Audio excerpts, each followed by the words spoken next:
Okay, I believe we are live. Well, there was the loading screen, so I already know we are live. I'm just not sure about the sound, but we should be doing okay. We should be doing okay. Let me put it at 3 because I usually keep it at... Okay, I started streaming on Honkai Star Rail with the volume levels exactly as I have in Genshin Impact, and at 5 I can barely hear my own voice. At 4 it still sounds a little bit loud. Let's try to put it at 3. Hopefully it's going to be reasonable. Hello, Bronya. Oh, time to summon Silver Wolf. Although I will not do it immediately, because a thing that I like to do even in Genshin Impact is to do some of the daily activities first, to show to the RNG gods that we are doing our due diligence, and then we can finally summon for Silver Wolves. I did a little bit of pre-farming. I already prepared the weapon. Here's Nihility, right? Yes. Where is it? Here? I was shocked to see that from the event we can get the superimposition on day 1. Like, I got it yesterday. I could not believe it, because if you play Genshin Impact, you will know that everything is time-gated in Genshin Impact. So, this was very nice. I still have a few things to finish in the event, so if you are running a little bit low in terms of Jades, we may give it a try. But yeah, this sounds too quiet for me. I want to believe that 4 will be okay. I want to believe. Is the microphone on though? Yes. Because, you know, sometimes I have those 4 or 5 minutes of loading screen at the beginning of a stream, and it's the first time that I log from this computer, so it's asking me if I want to activate something that is already active. And so what happens is, those minutes are not used as a way to let everyone join in time before I actually start streaming. They're used so that I can finish doing the things that I forget to do. What I mean by that is, very, very often when I start a stream, I realize that, oh man, I didn't go to the toilet for like 1 hour. Maybe I should try before streaming for several hours. The dude is hiding behind the monsters, okay. Or maybe I should check if there is an That's new for me. I should check if there is an update or, you know, all sort of things. So those 4 or 5 minutes for me are always the busiest of a stream, because I have to do all the last minute activities that I wouldn't over... Why is there a trotter thing? I guess it's a thing of this patch. I might have read something about it, actually. But do we get more loot for killing one of them?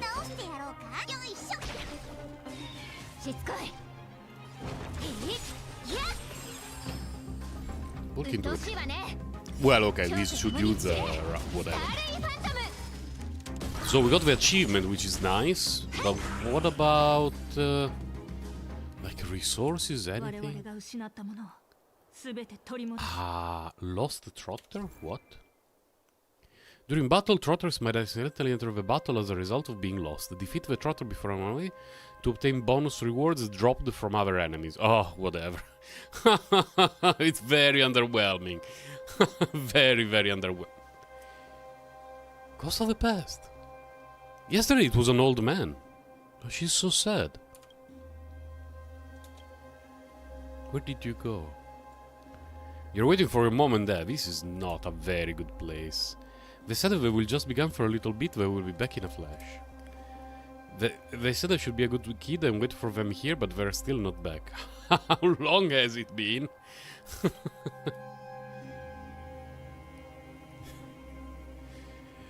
Oh my god, why is this even an option? Your mom and dad aren't around anymore. I'm not going to say this. They said they will be back soon, just wait right here. They're waiting for you at the entrance of the shopping street. That sounds better. The child before you wipes her tears around towards. Direction pointed as the parents are indeed waiting for her, as if these foregone streets sculpted by the fragment indeed still exist. You stretch as this tiny echo trapped in the fragment dies between the always, then fades into scatter. Oh, it's oh, okay. It's an illusion. Feels a bit bad. Are we doing 2-on-2 for the trotter dude? No. Yes! That's very weird.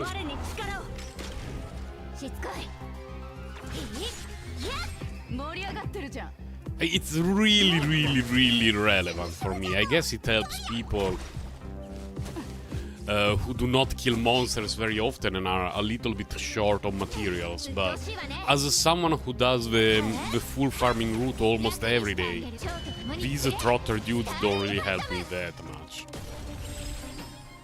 If we had monsters in the open map that drop, what are they called? Relic XP material, then we would be talking. Oh! They changed the sprint! There is no delay! Oh, that's so good! Oh my god, there is no delay in the sprint animation when switching between characters. This is so good! I didn't notice it yesterday. Because yesterday I was very busy with work and I only had time to play a bit from my phone. I didn't spend a lot of time testing the game, but now there is no delay when switching between characters if we are running. Oh, it's so good. Because until yesterday, if we were running and you switched to another character, you would stop, basically, and you would have to start the running thingy again. Oh, that's... I mean, it's a very minor thing, but... Because sometimes we need to switch characters if we want to start a fight with a specific weakness break thingy. Oh, this feels so much better.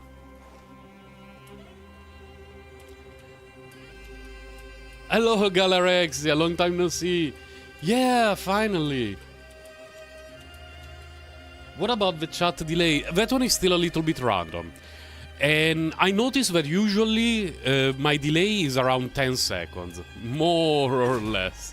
It's nostalgic to see you again. But I was never gone in your heart, right?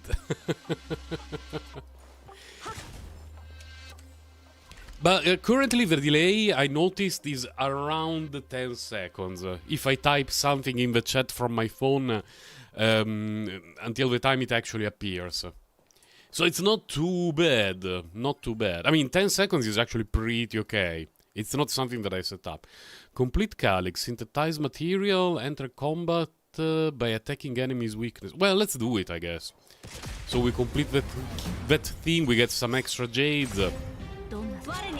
I hope my hero will show up soon.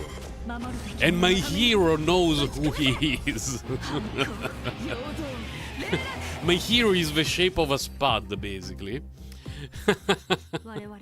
That was two. These are vulnerable? Okay, we can go with Bronny. For people not in the know... Oh, another... Well, let's just do auto battle so I can chat more freely. For people not in the know, one of my viewers, Kawaii Potato, brings me an insane amount of luck when I pull for characters, for 5-star characters in Genshin Impact. And currently for Silver Wolf I'm on a 50-50, and I have enough jades to reach a soft PT but not 2. So I'm really hoping that Kawaii Potato, the cute spud who is my summoning hero, will manage to show up soon, so he can let me know where I should go to pull. Because what we always do in Genshin Impact is Kawaii Potato tells me where to go, I go there, and my summons are incredible. So I'm hoping today to have his support. Ideally, in a perfect world, of course I would win the 50-50, but in addition to that I would also like to get a couple of Serval Constellation, because my Serval is at 4, and I would really like her Constellation 6, not because I need it or it makes a big difference, but just so that I have finished the Serval, because she's basically my second. Now we get them all, we don't need to click them one by one. It feels like a new game. Honkai Star Rail in one patch got more quality of life improvement in that Genshin Impact in basically 2.5 years. You're at 74 PT. Oh, you're saving for who? Luocha, Kafka, or Blade? Oh, hello, Pela. What happened to you today? The Tale of the Winterland, it sold out in 1 second again, but that was fast enough to get me a copy. Thank you, Base the Pela.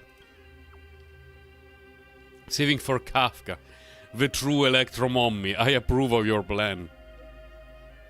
Sorry, I messaged the rump. Oh no!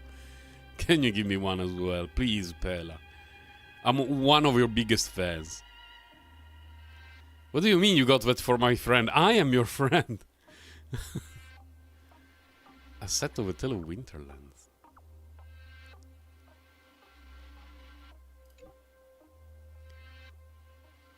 Okay, thank you, Pela. I think I can forgive you. That was rude.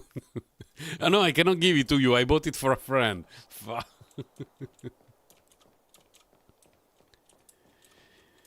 Your server is Constellation 0 and Asta is Constellation 1. I don't remember my Asta what level she is. I mean, Eidolon. 3? 4. I got 1,000,000 copies of Asta from the standard banner. I really want to build her, because she's also a very good character, but she was not high on my priority list. Hopefully, if I can get the Silver Wolf, and after building her, Asta will definitely be the next one that I want to level up a bit. Okay, so what's the situation here? Not here, wait a moment. What's the situation here? I keep clicking wrong tabs. Okay. Claim everything. Why do I have an exclamation mark here? Oh, because if I complete some of the events, I get even more stuff, which is nice. We can basically get one pool just by doing some random in-game activity, which is nice. We are at A744. Okay, that's not terrible. What have I not done yet here? What am I missing? Can I get anything interesting from the shop? Well, there is a lot of good stuff from the shop. Volume 1, I did everything. Oh, no, I didn't do everything. So, we're missing 70 jades. 110 jades are missing. So, if we need some extra jades, we know where to get them. I did the trial. I got this one. Simulated Universe will give me... It did not reset yet, right? Tingyun. The Tingyun curse is real. The Tingyun curse is definitely real. I was kinda expecting that they would patch it. That it will actually turn out, sorry guys, it was a mistake on our part. Her aggro levels are bugged. We're going to fix it. But no, apparently those are the aggro levels. Complete that thing. Obtain a total of 15 stars. Oh, the Forgotten Hall, not this thing. I think it did not reset yet. It resets in 3 days, so I cannot do this yet. I cannot get very many stars. I'm completely stuck. So I need to wait 3 days to actually get the thing from the battle pass. Fine, I guess. Serval is great. I basically built her in the beginning just because I liked her design and she gave me a little bit of official vibes.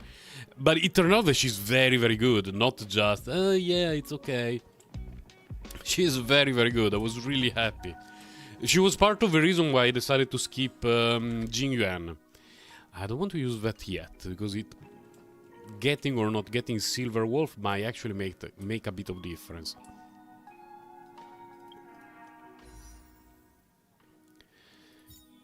Okay, let's see. Kawaii Potato. Oh no, Kawaii Potato is not here yet. Let's see if we can summon Kawaii Potato. Let's see. What could I do in order to summon Kawaii Potato? What's the other thing from the battle pass that I need to complete? The difficulty in the Star Arcane. Okay, let's do that. Let's do that. I need to... I guess I need to complete all of them. Because in Genshin Impact, sometimes you can complete the highest difficulty and they all count as completed. But I have a feeling it's not going to be like that. So might as well do these things to get the extra jades. Okay, this is difficulty 2. Clear the challenge. Allies are knocked down for no more than twice and locate all the hacking call cards. Okay. What do I have on her? Nah, not this. This is better.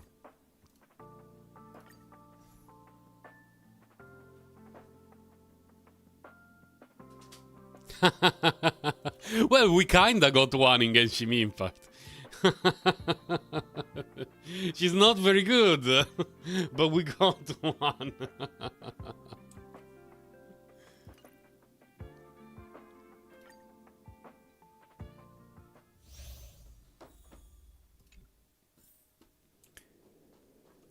Shinya for me is more cringe rock rather than real rock. Server is more fit for the role. Oh, hello there. I like this graffiti a lot.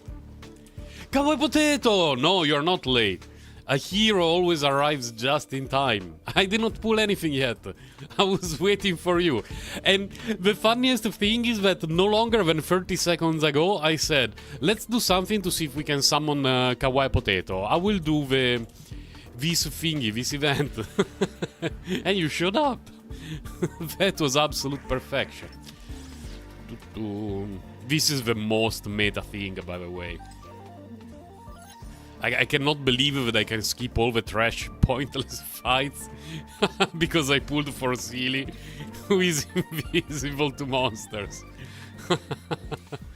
Like, how do you even play the game without Sealy?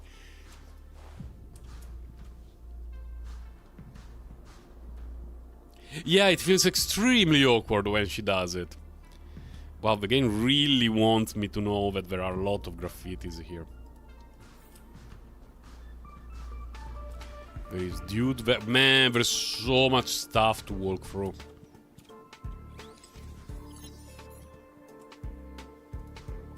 I think Serval only... I wouldn't say that she did it once. But, you know, there was that cutscene, that there was a bit of rock and rolling involved with after Cocolia's, let's say, departure. I can understand that. But yeah, as you say, Xinyan is a bit more cringe from that point of view. Not a huge fan of her characterization, to be honest.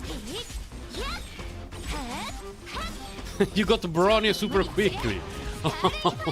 But do you still have a bit of luck left for me, right, Kawaii Potato? Because I'm on a 50-50 and I do not have enough for 2 PTs. So I really need a bit of help from you.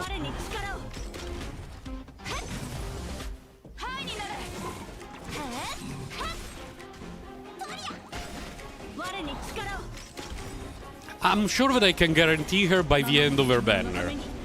Because it's only the second day, it's 3 more weeks, I have the Welkin equivalent, so I will have enough to reach the second PT, 98k. What the hell? How did it happen? But let's see. No, it's a puzzle. Oh no, this is the end. It's a puzzle and it's early morning. There is no way. I already see a graffiti thingy there. Here. Oh, the puzzles in the early morning. The bane of my existence. Apart from that, another bane of my existence was the fact that last night, before I went to sleep, I turned on my desktop just to update the game. And there were a million gigabytes to download. Oh my god. And so I went to sleep knowing that I did something good. Then it turned out that this morning when I came upstairs to my bedroom, I turned on the computer, I started to set up the stream and everything. There were an extra 2.5 gigabytes. And I was so annoyed. because my connection is not very fast. But luckily I managed to update the game and do everything before we started. I know that I will have to repeat it to get full rewards. I know, it's just going to be like that. I know. It's the early morning puzzle curse. Oh my god, I'm out of those things. Can I just interact with the thing very quickly? No. Ah, the curse. The curse is real. I already have a set of artifacts, relics, for Silver Wolf. I already leveled up her weapon to 70. And I have some of the nihility, you know, the character ascension thingies, both for her and what is it called? And her talents. So do a risk the 75th pull. No, don't do it. The odds are not in your favor at all. Don't do it. Don't. I mean, if you were at 10 PT or something, I would say, yeah, sure, why not? But at 74 PT, don't, please.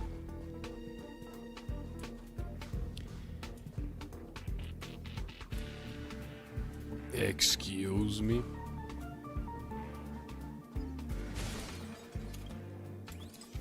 I mean, the pool of 4-star characters at the moment is so limited. Really? Is so limited that you may even get them very soon from the standard banner or off banner anytime soon, even if you put on a Lightgun banner. So don't rush it. Don't rush it. Okay, we need to go up there. I'm guessing it's this.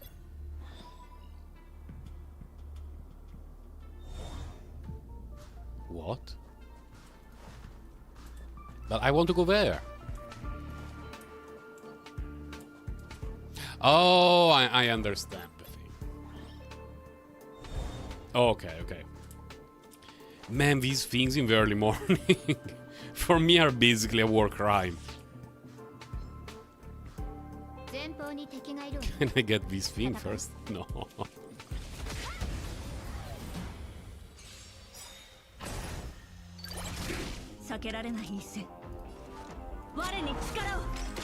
I like Silver Wolf off-field support dealing 30k to trash monsters. Oh, come on, can you give me a crit?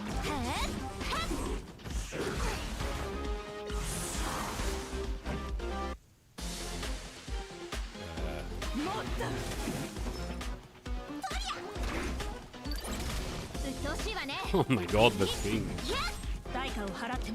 But I guess this has to be a stage of a game that is very difficult for Mihoyo to balance. Because for people who did, you know, energy refreshes and pulled for several characters, this kind of content is extremely easy. For people who are going mostly free-to-play or saving pools for imminent characters, some of this stuff can be a bit difficult. So I guess that having those kind of, you know, special effects that deal a ton of damage, make fights a bit easier and all that sort of stuff definitely helps. Please don't one-shot Silly. Please don't one-shot any of my characters.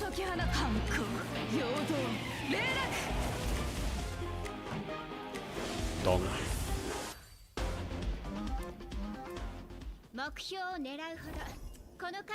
Do we get max rewards?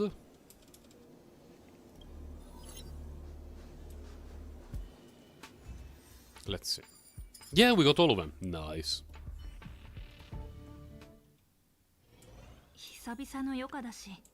So, Kawaii Potato, now that we summoned you, it's your duty and responsibility and privilege. Hello, Herta. Did I ever talk with Visa? To let me know where to go for my pools. Okay, I'll stop bothering you, Herta. Don't be rude to me. She's always so rude to me every time that I interact with her. Because the situation is the following. I have, well, this amount of jade, which is 55?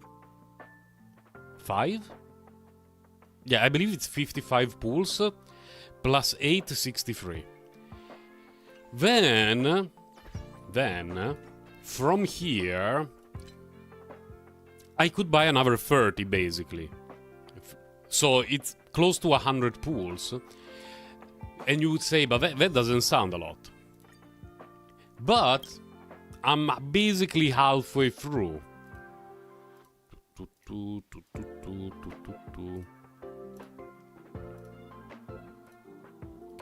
So I'm at 44 PT, meaning that I need 30, well, 31 to make it to soft PT on a 50-50, because my last one was a silly.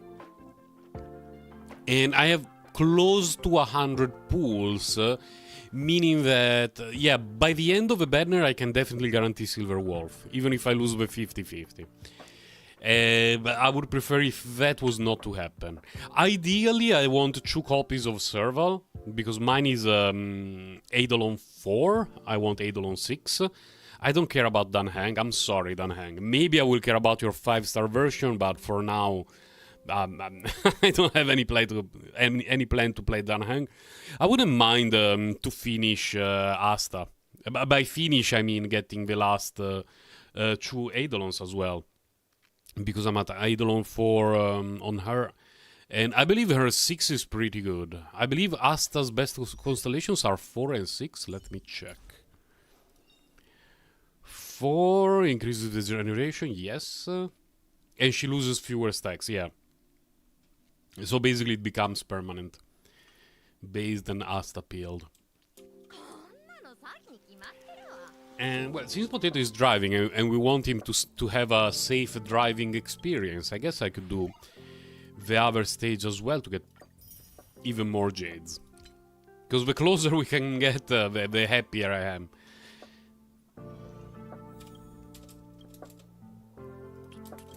Let's begin. Difficulty 3. Same requirements? Yes, same requirements.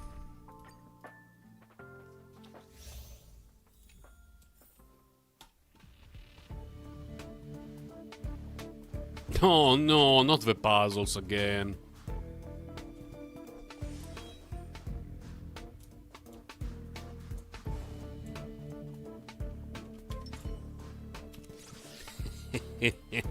Get fucked.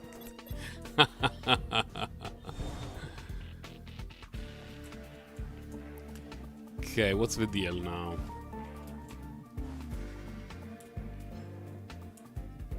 I thought I saw something here.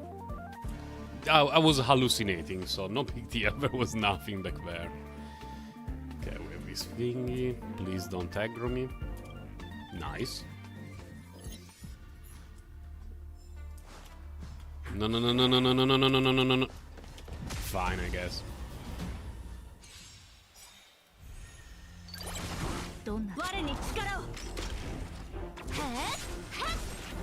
Let me check the status of the levels of the fresh tea that I have next to me. Good.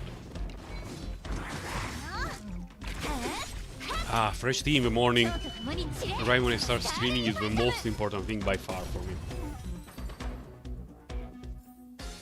In winter, warm tea is acceptable, but in this period of the year, not really. I think that basically from March until October, I require cold drinks more so than hot drinks. Which kinda, to a certain extent, it's a way to dox me, because now everyone knows that I live in the northern hemisphere rather than in the southern hemisphere. But most people who follow my streams know that I live in Taiwan, so it's none of that is surprising.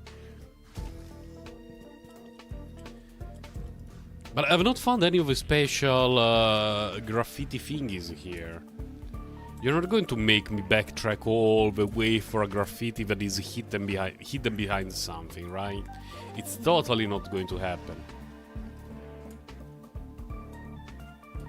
Excuse me.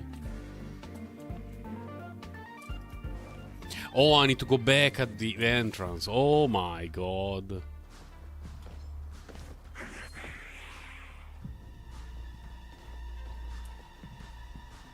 Lose aggro, idiot. You listen to me.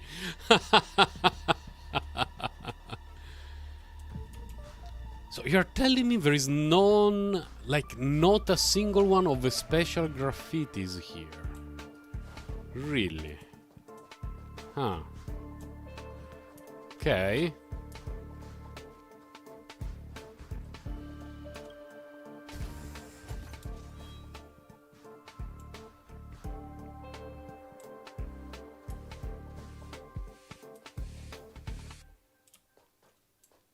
That doesn't feel right. Oh, okay, we found something here.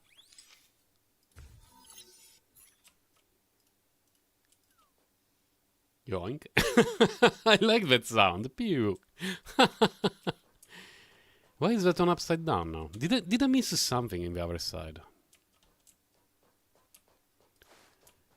Let's check. It's so quiet. Where is the music?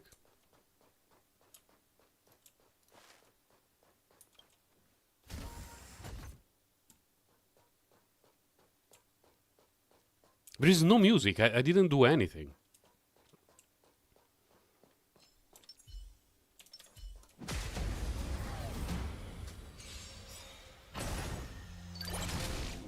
Okay, it's back.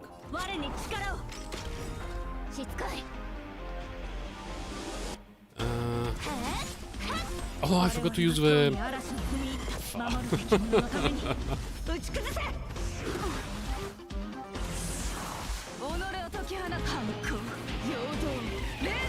$35K? Only 30. Feels a bit bad.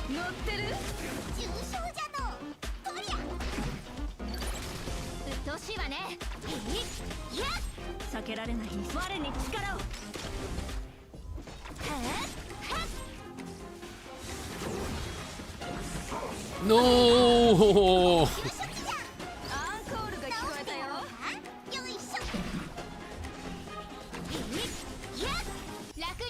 Please, show me a crit this time, silly.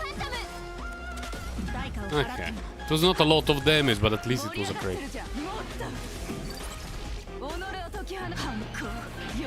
Should have used the burst first, but whatever.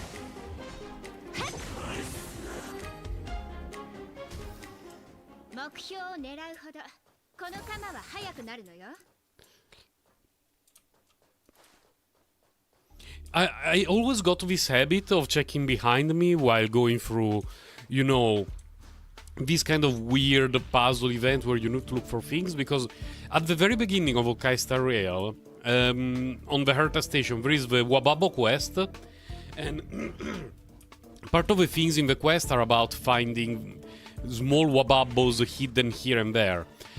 And I remember I got stuck because there was a Wababo that was basically hiding here at the top of a door, and I entered through that door. Like, I entered like this, and so it was above my head, behind me. I never saw it.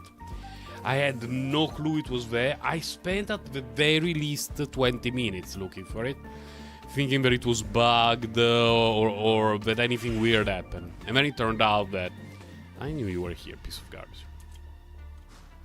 And then it turned out that, yeah. Oh my god. It was there and I completely missed it. There were no bugs involved. Okay, so we need to check if there is anything here.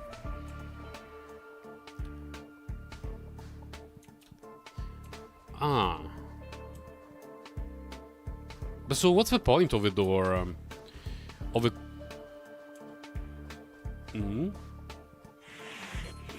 Why even have this if I can access it from the other direction?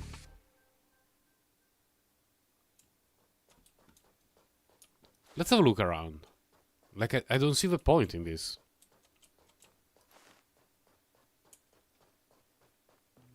Because I could come here from here anyway, so...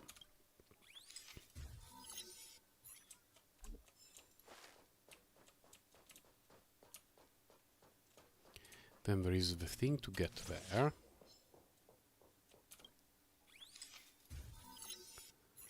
I wonder why sometimes the music completely disappears. It doesn't loop. Literally unplayable.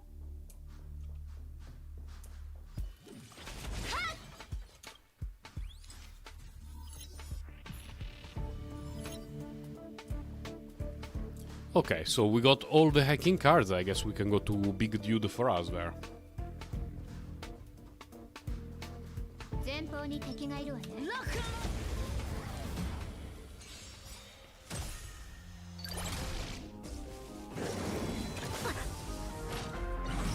It's like a truck.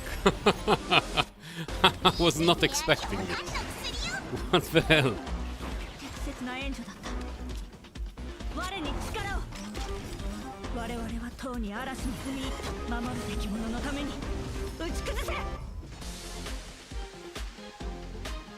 I think serval elemental skill should be enough to kill these dudes, the two dudes to the sides. Should be. Yes, okay. Oh no, it was not. Oh fuck. Shock? Okay.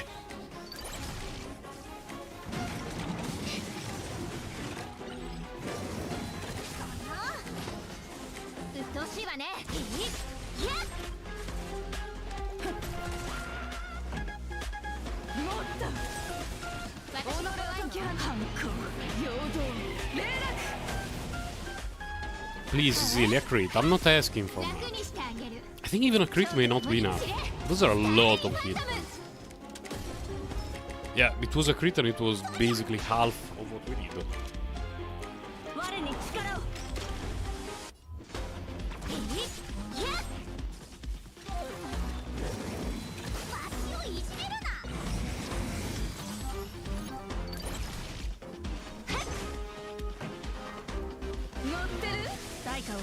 Oh my god. Okay.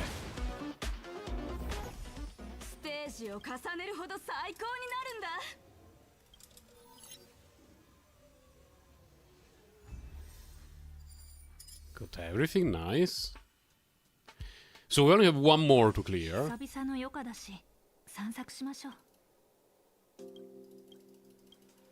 And then after this, I believe all the things of the current event are cleared.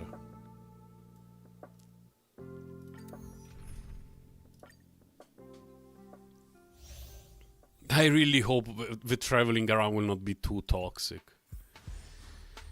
Let's have a look here and there.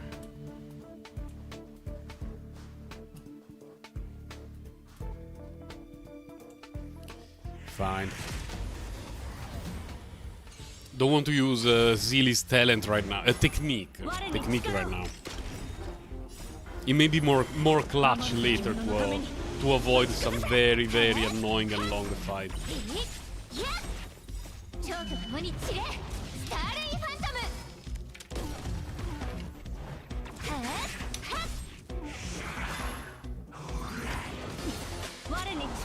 Yay, Kawaii Potato has landed. Let's go.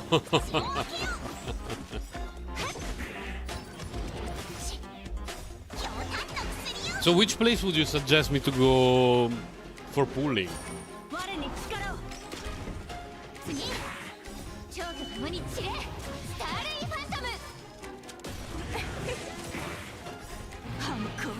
What's the level of these monsters? They're so tanky.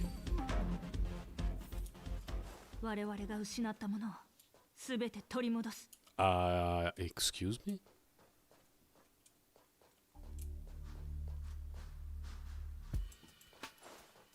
Did I get bamboozled? And that was not the way.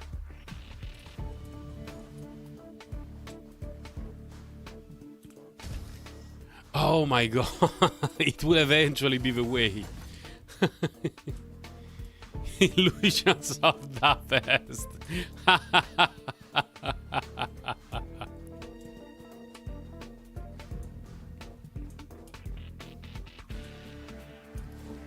There you go, you little piece of trash.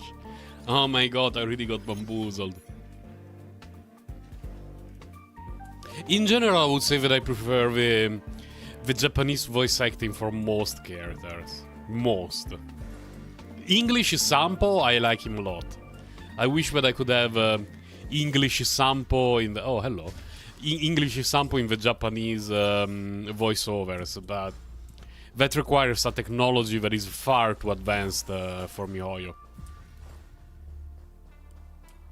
And I guess that it would sound fun for like 20 seconds and then it would just be confusing.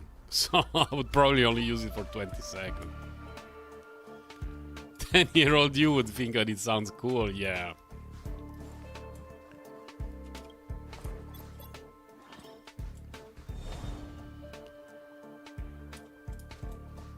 Okay.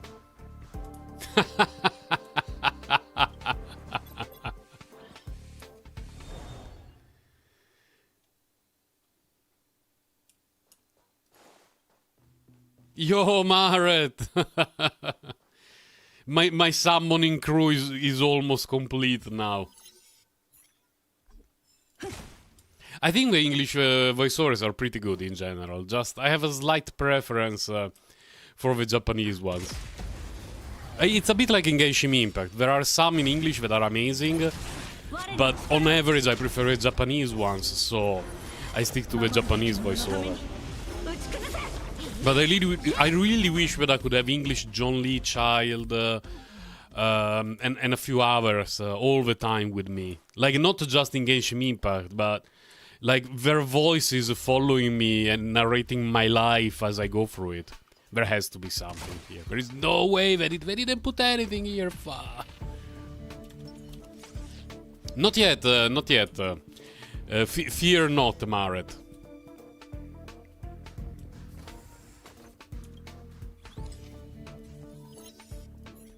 Because I was waiting for Kawaii Potato first to show up, and then... Excuse me?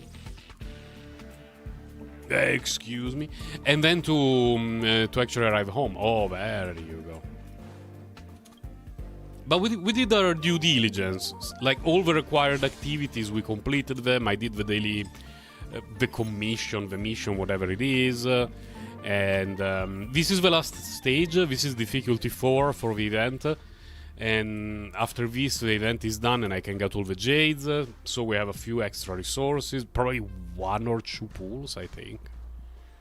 It's not a lot, but better than nothing. No, not that one. Not that one. No, that one. This one. Fuck off. So basically, I try to kill this boss. Hopefully, it will not insta-gib me, and then we can follow Kawaii's potato advice and decide where we want to go to pool. Well, that was convenient.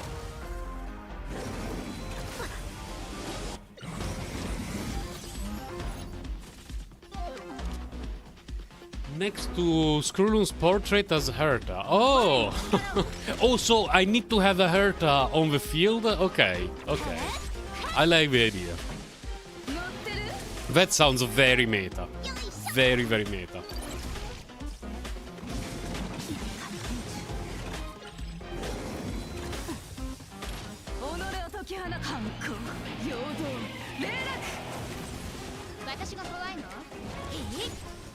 Why so many hit points?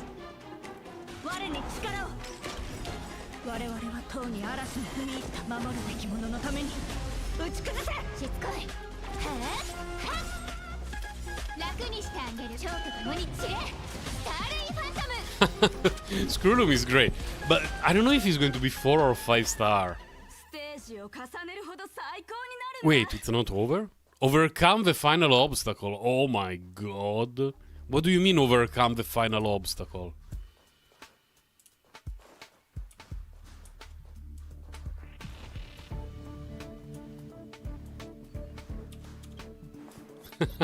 You love Skrulum. Yeah, everyone likes him. He has a very cool characterization. It felt more like a Skrulum quest rather than a Silver Wolf quest, to be honest. It felt like he was the main character. Oh, he's 4 star, probably 4 star because Herta is. That's a bit sad, but it makes sense, yeah. No talents for me. Fine, I guess.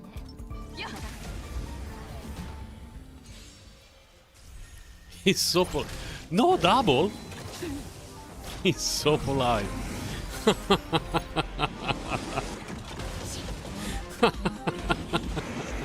It reminds me of when I was a teenager and relatives or friends always wanted me to get let's say get to know a girl who they wanted me to date, and then when they described her, it was always, oh, she's so polite. Like, I don't care about her being polite. Why are you telling me how she looks like? What are you hiding? It happened to me so many times. She has such good manners. Hello, Stargazer Gwenny. Welcome to... Well, we're about to pool. We finish the event and then we see if Silver Wolf comes home. Yeah, everyone outsmarted everyone in that storyline.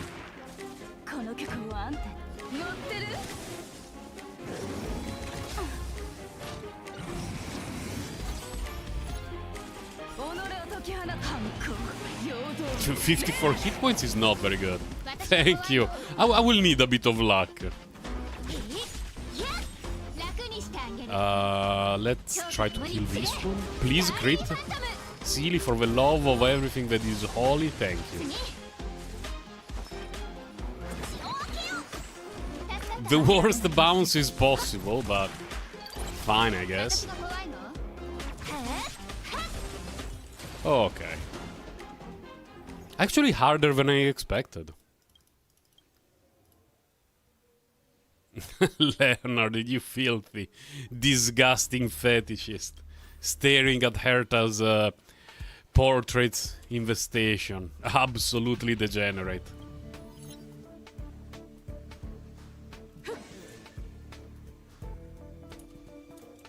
You'll probably pull for Luocha. Yeah, I would like to pull for Luocha. A lot of what I will do with Luocha will depend on what happens today in the next few minutes.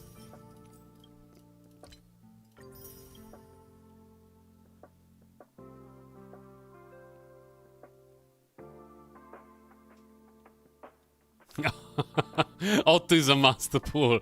Yeah. Can we get everything, actually? I think I finished all the activities.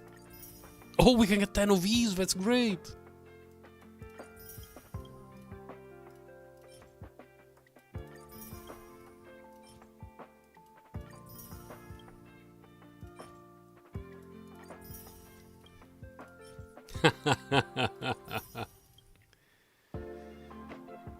Wow, Kawaii Potato, so you will be skipping both Kafka and Blade. I don't know if I will have the willpower to do so. Oh yeah, we can already get everything. So it means that on day one we could have gotten everything. I just didn't have time to do it. Yeah, the 10 Ascension material is amazing because even after level 60, Trailblazer 60, we get 5 per run.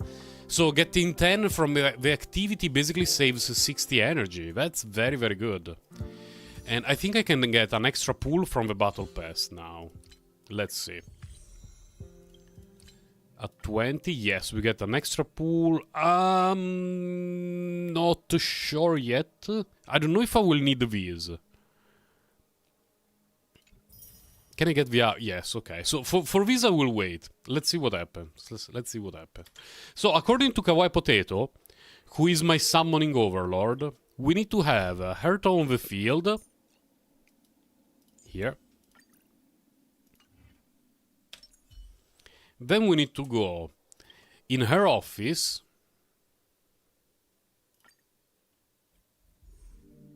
Not exactly this. Okay. Hello, Double Herta. Next to... Here, right?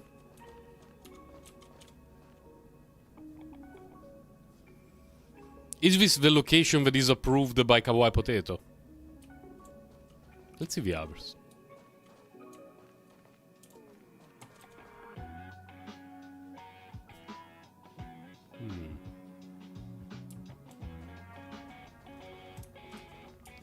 Okay. please. So, reminder, I am 40... Wait a second, because I want to record my pools. I am 40-something into PT. What is it, 44? This is 40... 44.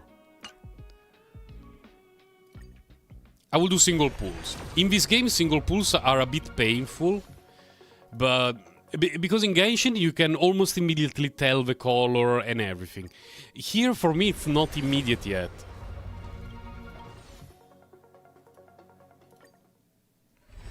If the worst case happens and we lose the 50-50, I really hope it will be Clara. I really, really hope it will be Clara.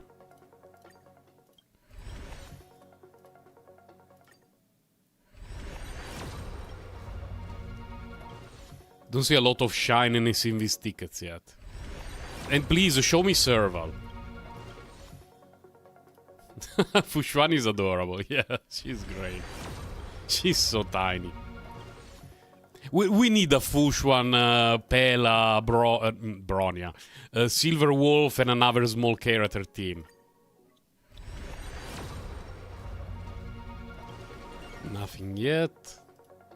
So, this, I believe, is pool number 10, so it should be a 4-star. Fuck. We're not starting very well. We're at 54. Clara is the only one that I'm missing from the standard banner. She's so good, and she's the only one that I miss.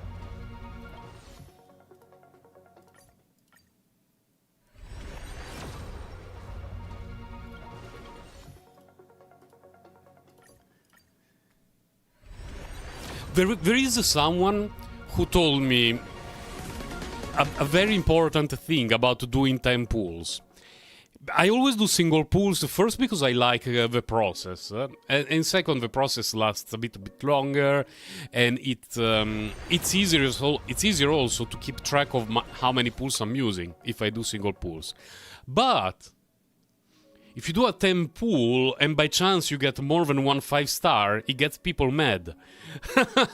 So there are pros and cons on each approach.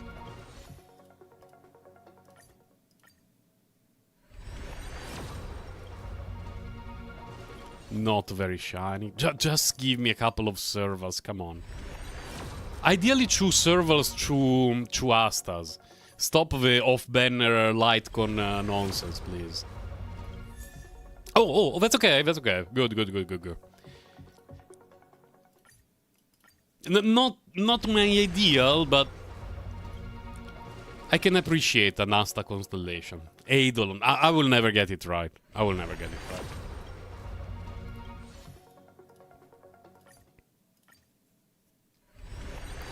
Getting closer. Okay.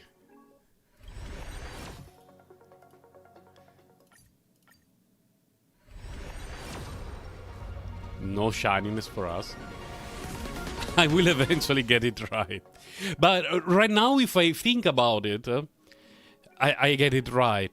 But if I just go with my train of thought in my head, it's raising artifacts, constellations, weapons. It's always like that. I don't even know why I let it go.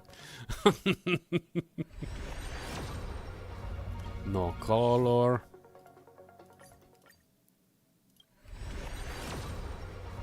Man, I'm starting to worry. No color. Swordplay. Do I even have a swordplay? Could be my first swordplay. I do not remember the icon of that Lightcon.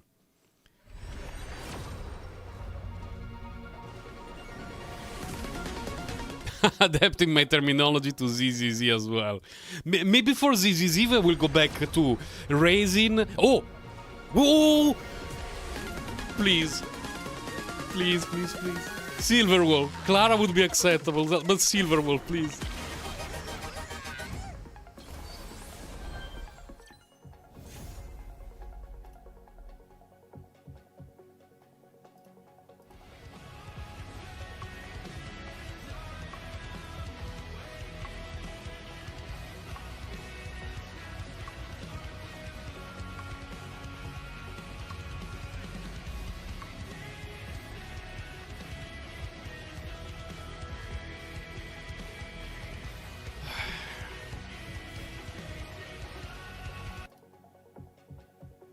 It's okay, there is still hope. There is still hope. He came prepared. What I always say is better to be prepared than us blasted. Yeah, I saw an Annihility icon as well. How many pulls is this? 34? 35? And I have roughly 20 from the shop. There is still hope. There is still hope. In Kawaii Potato we trust. Until Kawaii Potato exists, we can still get the Bronya. The Silver Wolf, man.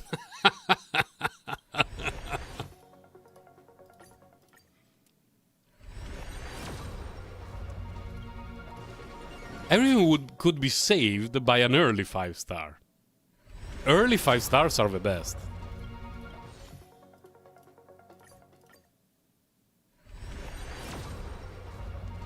Hacker Bronya, basically, yeah.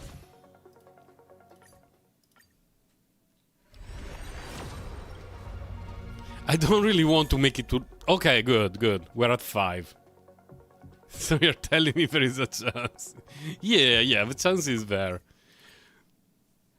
We need to hashtag believe. I mean, definitely by the end of her banner. Like, by the end of her banner, it's guaranteed that I can get Silver Wolf. Under the Blue Sky. That's so cute. It's super cute. I do not remember this one.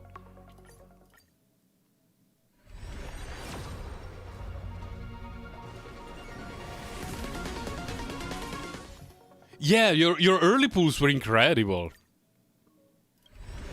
Like not even one of them was at PT or close to PT. They were all like 20, 50, something like that.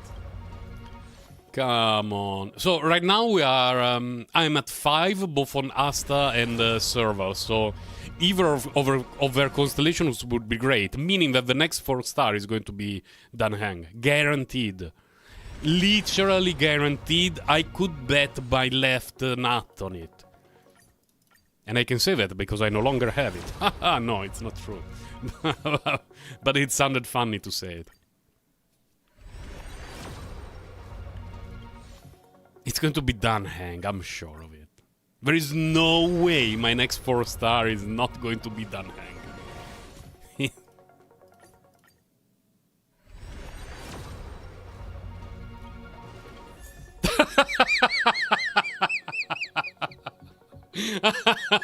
Do I need to bring back the monkey? The Forsaken monkey? Let me bring the Forsaken monkey back just for a moment.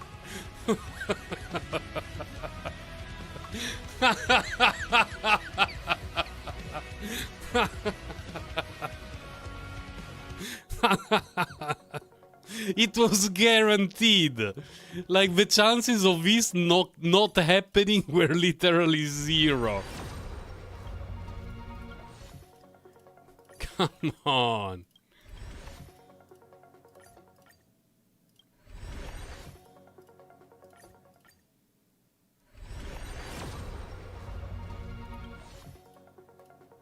It feels very slow compared to Genshin Impact. I don't know if it's because I'm very used to do the summoning in Genshin Impact, so it's like a macro in my brain.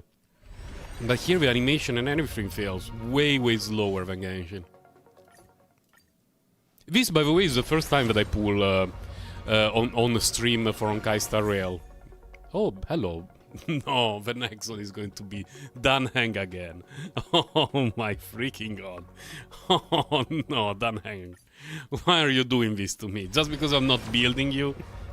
Is this how things are going down between us, Danheng? I don't build you, and so I get you at Eidolon 95 because I get the other characters. Yeah, it's fancier, just... I kinda miss the fact that within a split second of doing it, you can already tell if it's 3, 4 or 5-star. Here we need to wait first this thing, and then here we need to guess, and then even if it's a fire... Oh, okay. This was the one that I care the most about. He's telling me to pick him over Blade. Oh no! A short movie for Summon's animation. That one is in ZZZ. ZZZ, we'll have, thank you. We'll have all the quality improvements that we're asking for both Genshin Impact and Honkai Star Rail, but each single summon, like whether you do a one-off or a temple, it's going to take 1 minute and a half of unskippable cutscenes. So no one will do single summons, it will be temple forever.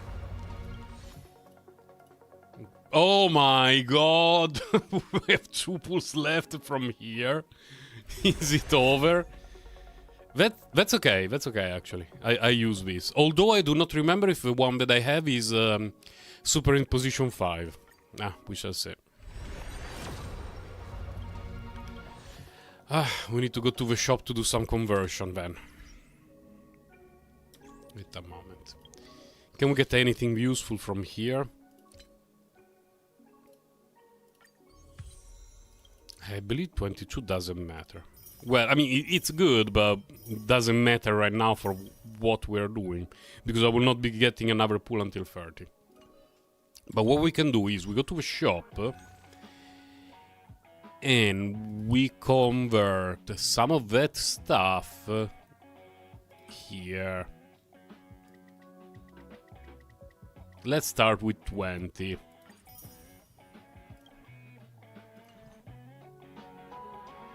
Achievement? Walk into the... Oh, the trotter dude, okay. Oh, assignments. Assignments.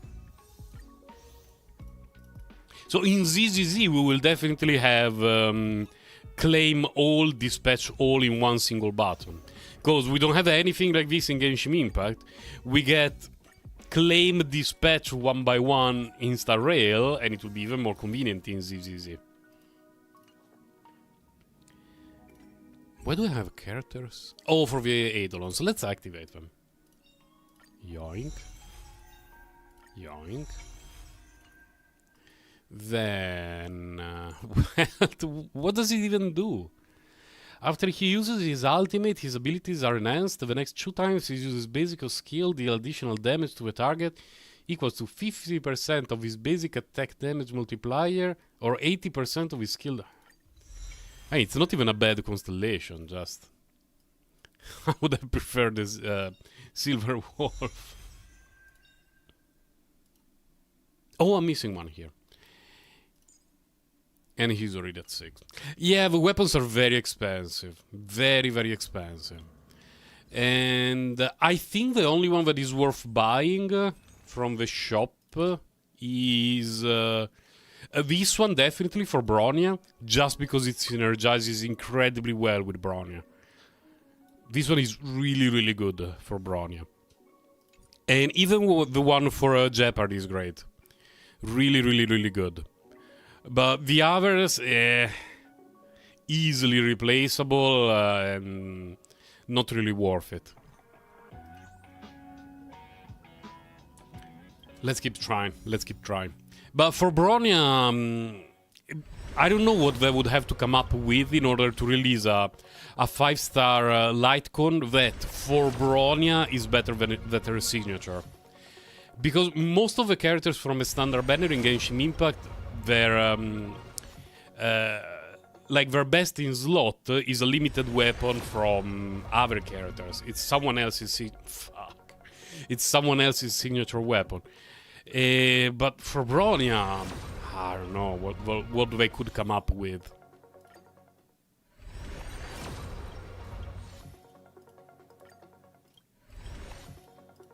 But I'm skipping too fast, though. No shininess.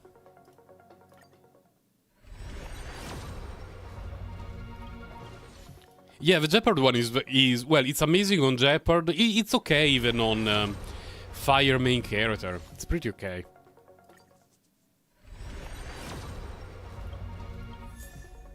Oh, unexpected Pela out of nowhere. Hello, Pela.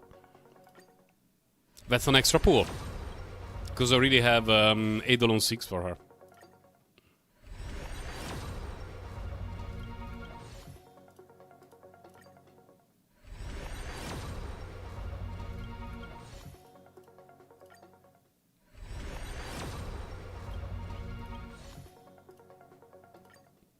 Oh my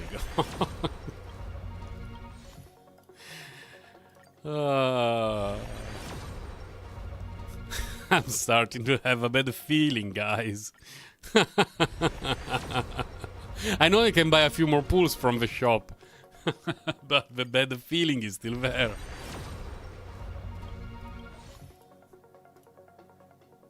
Please. Oh my god. Fuck! Oh!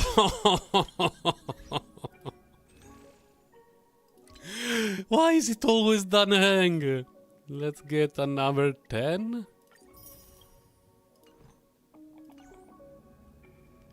I think I'm not making it to soft pity.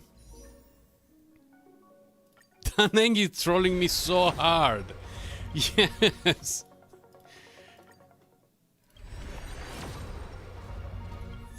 No! Why? I want one Asta. One. Fuck off, jolly-looking motherfucker. That's a reference to the mobby-looking motherfucker that a security guard said to Mobby himself. For people who don't know Mobby, the DJ, whatever you want to call his job, one day walked into a club where he was supposed to perform, and he entered from the backstage or something, and the security guard told him to go away, and he called him, "Go away, you Mobby-looking motherfucker." And Mobby was like, "But I am Mobby. What am I supposed to do?" And I always loved it, because I can 100% expect something like that to happen to Mobby.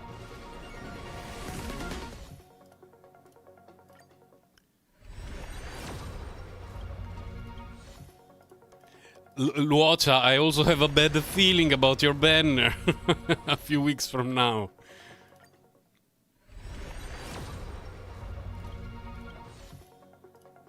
So, Maret, I would say that my plans, like any plans that I might have had to try to get Silver Wolf's, what's it called, Lightcon, we wait for the rerun.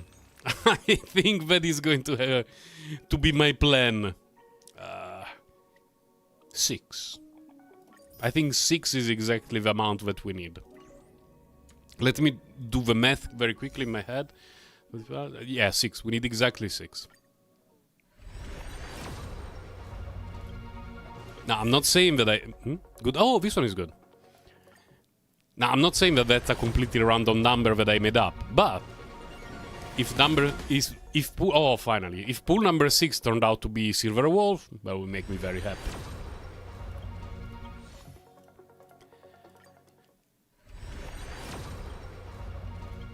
Now, if it's a 4-star, it can be any. I will not be upset by any further done hangs that we show up that show up on screen. There, pool number 6, Silver Wolf, easy. Nope. Maybe I should be even more ambitious next time. Oh, I'm being punished for not aiming high enough. The thing, like, aim for the stars, at least if you miss them, you land on a used condom that was being pounded by a gorilla with AIDS. I remember that saying. My dad always told it to me before sleep when I was a kid. 2 5 stars in one pool. Yeah.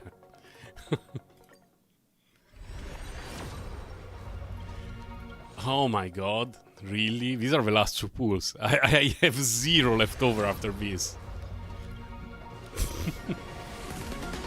Is it going to be a remake of Hu Tao's banner? Hu Tao's original banner, I got her on the last pool. Wow, not even the last pool. Unless it's a 4-star for which I already have Eidolons. Please, I want to see purple. Purple. I got us blasted so hard, guys. Let's see. Nope. Nope. Is there any way to get more? From anywhere? Because it's over. Any source of jades? Nope. Nope. Nope.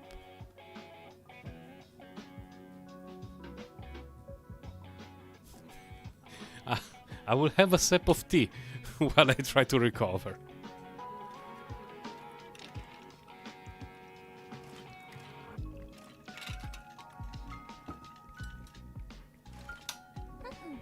No, no, don't look that happy, Herta. You didn't do a very good job.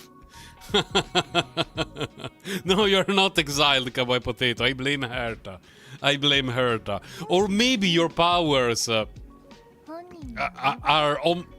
basically... You're basically omnipotent in Genshin Impact, but only in Genshin Impact. Who knows? Let me activate the last Eidolon on her.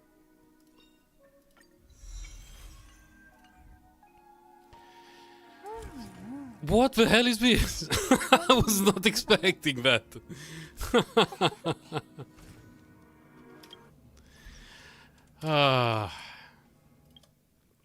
I'm very, very close to soft pity, by the way. Very, very close. Who was here? Serval, I believe. But Serval is not ascended yet. But I can keep her in the team. That's fine for now.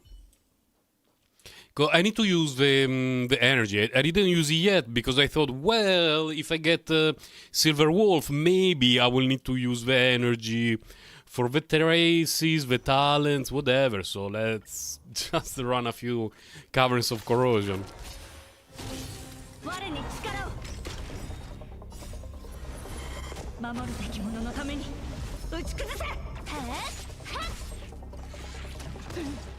Yeah, I already got the... What was it? 760? 720 or something. All the jades from the simulated universe. Yeah, I got them. In case you people don't know, they had the achievements for the events inside the simulated universe, and after you unlock them, you get 20 jade each, which is a lot. There are, I don't remember if 36 or 38 of those events, so it's actually quite a lot of jades. It's a very, very nice amount. Pulls from standard. Oh, Maret, I didn't think of that. I don't know if I have a pull from the standard banner. I need to check.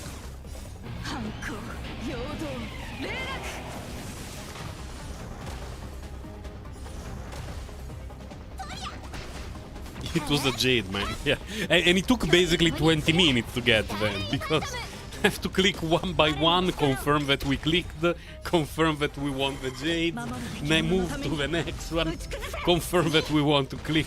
It was a bit painful as a process. You taunted Bronium, okay.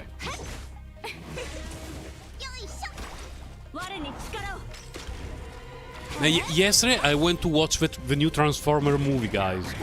The one with the animal Transformers. It was the dumbest thing I've ever seen. Like, I had the fun. Because when I was a kid I played with all of them. Like, I had all those Transformers when I was a kid. The Rhino was always one of my favorites. But the movie was the dumbest thing I've ever watched in my life. It didn't have a plot, basically. Let's see if Maret... We have 2 pulls from the standard banner. Guys.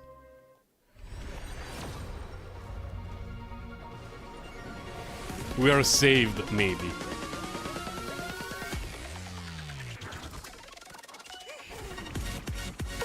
Okay, that's blue. That's not good. Transformer movies make you tired.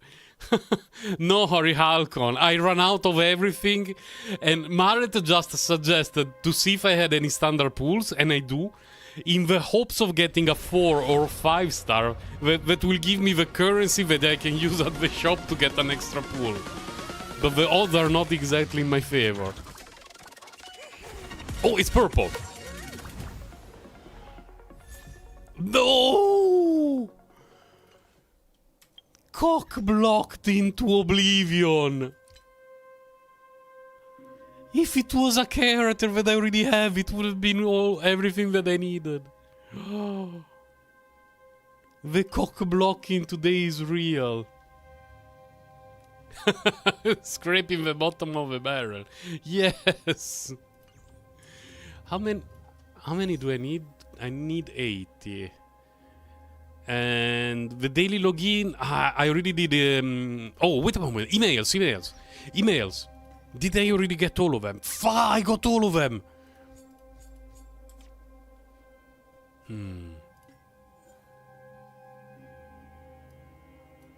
Anyone giving away free jades? No. But at least some of the, especially the early, I would say the first Transformer movie had a plot. I actually liked the first Transformer movie. The fights were terrible. Like, you could not understand what was going on, but I actually enjoyed the movie a lot. After that, it was just a descent into nonsense, and the last one with the animal transformers, it's not a movie. It's absolutely one of the dumbest things I've ever witnessed in my whole life. And I went there because my team wanted to have like a fun, silly team activity. So during our lunch break in the office, we went to watch the Transformer movie. We had fun. We didn't go to watch the Transformer movie thinking that it would change our life and give a new meaning to our existence. We knew it was going to be dumb, but I was not expecting it to be that dumb. Like, the kid who acts in that movie is one of the worst kid actors I've ever seen in my life. It's unbelievable. I could not. Every time he was on screen, I wanted to punch him. Like, he has some disease in the movie. Every time he showed up, I was hoping that he would die on the spot. And the main actor guy was okay. Main actor girl was a bit cringe, but not a disaster. The dialogue between the Transformer was nonsense. Like, the plot was insanely bad. It was so convoluted.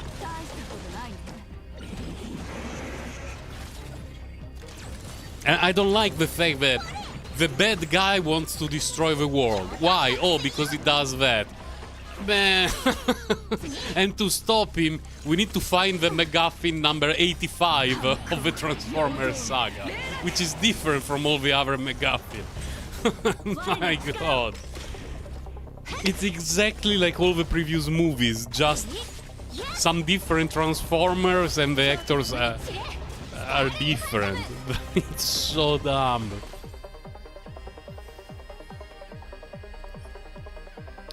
This one has speed, we can keep it.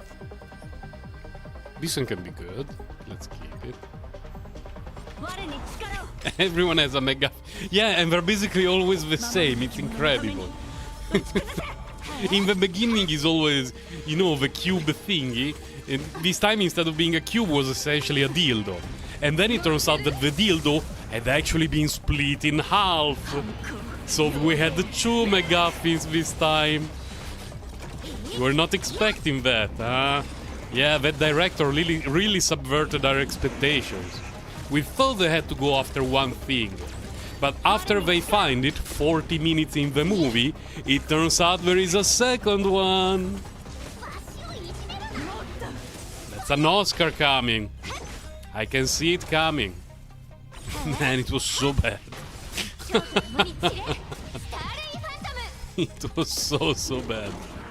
But I enjoy it. It's a bad movie, but I enjoyed it. If I had to pay, I would not have enjoyed it. But, you know, something paid by the company, you go to a cinema, you have fun with your workmate, your colleagues, it was all good. Had a good time. It's not a movie that I'm even going to download. Thought-provoking, exactly. It's like when the main characters go through a life-threatening situation 2 minutes into the movie, and you want to be involved in it, but you know that the main characters are not going to die 2 minutes into the movie, so you don't feel anything, any sense of urgency. You don't care about it. Great way to break up the spirit. My spirit was a bit broken after watching the Transformer movie. But I left the cinema with a smile, so it was all good. Some moments that are supposed to be touching. The only moment that is supposed to be touching turns out being essentially, what is it called? A red herring? Not even a red herring. It's like the death of one of the main Transformers. Oh, after 20 minutes he's resurrected.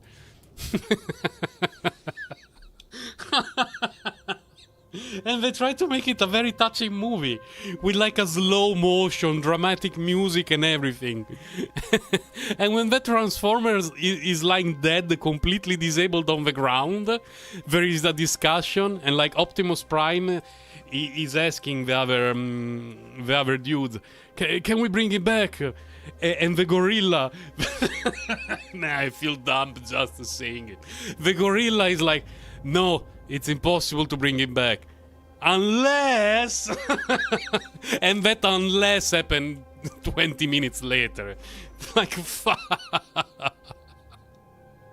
Who comes up with this kind of thing? I know that it's aimed at kids, but if something like that was in a movie when I was a kid, I would have still thought it was dumb. It's not here. We need to go in this menu in Genshin Impact to change the teams. We need to press Ask, and then this menu is actually on the left, and around here, on this spot on the screen, there is the icon to change a team. Whereas in this game, we have to go through here. Yeah, exactly. In Dragon Ball Z, it makes more sense for me for that reason. Everyone know you can come back, essentially without any limitation. And you know, it's something that is accepted, everyone knows it, so it's fine. No one puts a lot of emphasis when some character dies. It's like, oh fuck, he died. We need to bring him back from whoever can bring him back this time. This one, oh good, it was at in position 4, I can bring it to 5. I got one of these. Let's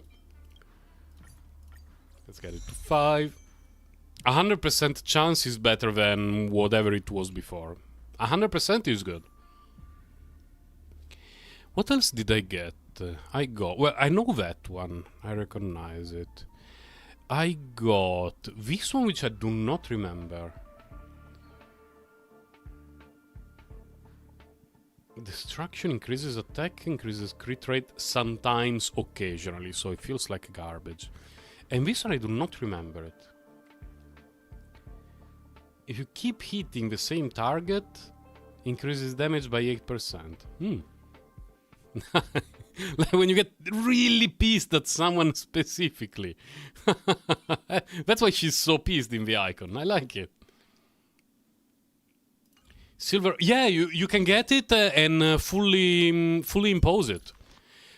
Like from the moment you start the event. It's this one. Yoink. And as soon as you can get all the points on day 1 to get it and superimpose it to 5. It's incredible. It's so much better than the events in Genshin. It doesn't take very long. I think... where are the events? The quest doesn't take very long. This is pretty quick. This is pretty quick. This is a fight event. It takes a little bit of time, but... there are some fun fights and some puzzles that made me want to die, but eventually you get them done. No, it's an okay event. Like, doesn't take a lot of time to clear it. The rewards are great. I definitely approve it.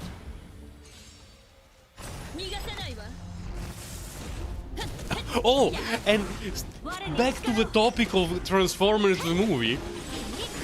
When the end titles start, there is like directed by I don't know, a third lord, produced by probably a pedophile, whatever, and then within 20 seconds there is an ending scene that is cringe, of course, and then there is the rest of the titles. Everyone stayed in the movie waiting something else. There was nothing. There was absolutely nothing. We felt so destroyed. Staying in the movie a good 15 minutes, staring at a wall of names that look like the Vietnam War memorial. And then at the end there was nothing. It's just the light turned on and they kicked us out.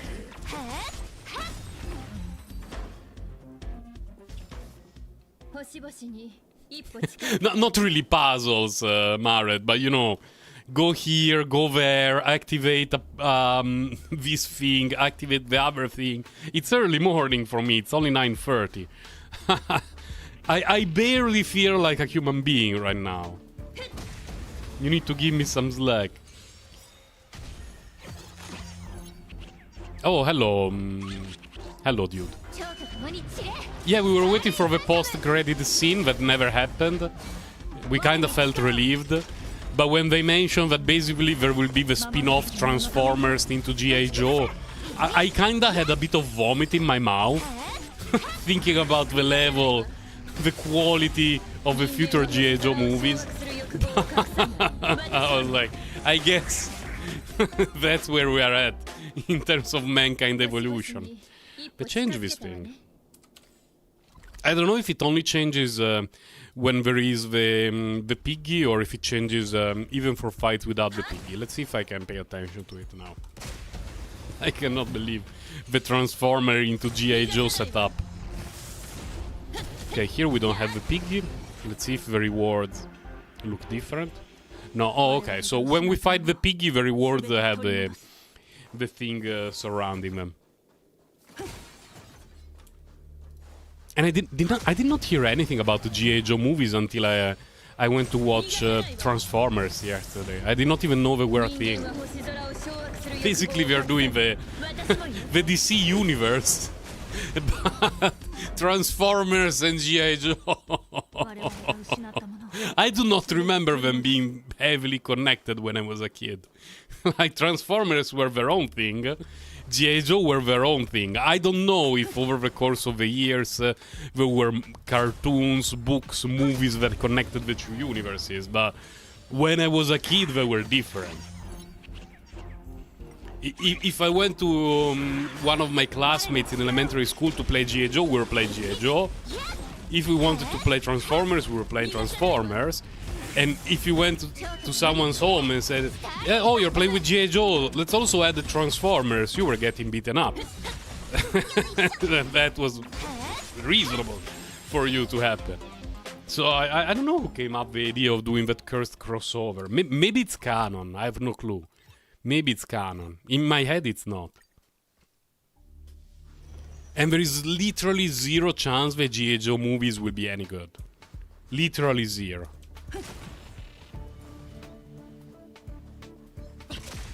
Because if they're made by the same people who worked on the Transformer movies, it will be... Oh my god, that happens so often. It will be literally 70 minutes of explosions in CGI of like... vehicles, aeroplane, boats shooting at each other, dudes shooting at each other, all in CGI, of course. Not even the humans will be real, and they will tell you that it's because of COVID that they cannot hire real actors. They need to do them with the CGI, and the plot will be, I don't know. Someone wants to destroy the world, and they need to find the MacGuffin to prevent it. Which is going to be hard, considering that it's going to be people who live on Earth, but I don't know, it's going to be the dumbest thing possible.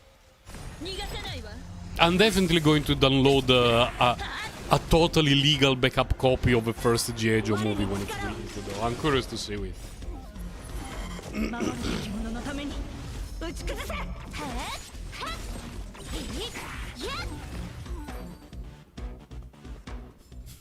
What's it with your brain turned off?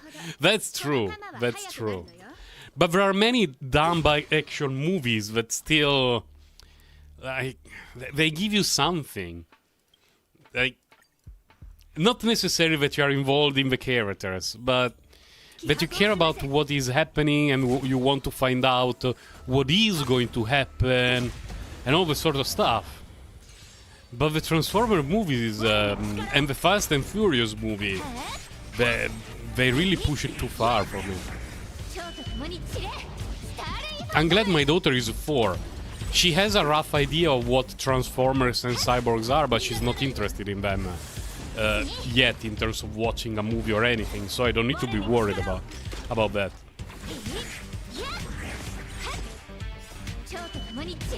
I mean, if I had a kid who was, I don't know, 8 and was like, Dad, take me to watch the last Transformer movie, there is a gorilla cyborg.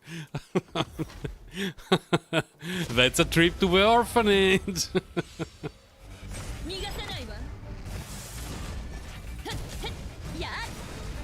Cobra Commander should be entertaining, at least by battery. Oh, it will be all CGI. It will be CGI, and then the helmet will open, all in CGI, and it will be a cyborg, and I don't know, it will be the worst thing. It cannot be good. It cannot be good. Unless they make it a comedy. If they make it a comedy with like a lot of fun dumb sketches and a lot of action, and the movie itself does not take itself too seriously, maybe in that case it may be interesting to watch. Because the idea behind G.I. Joe is just so dumb. Go inside here, the movie will play.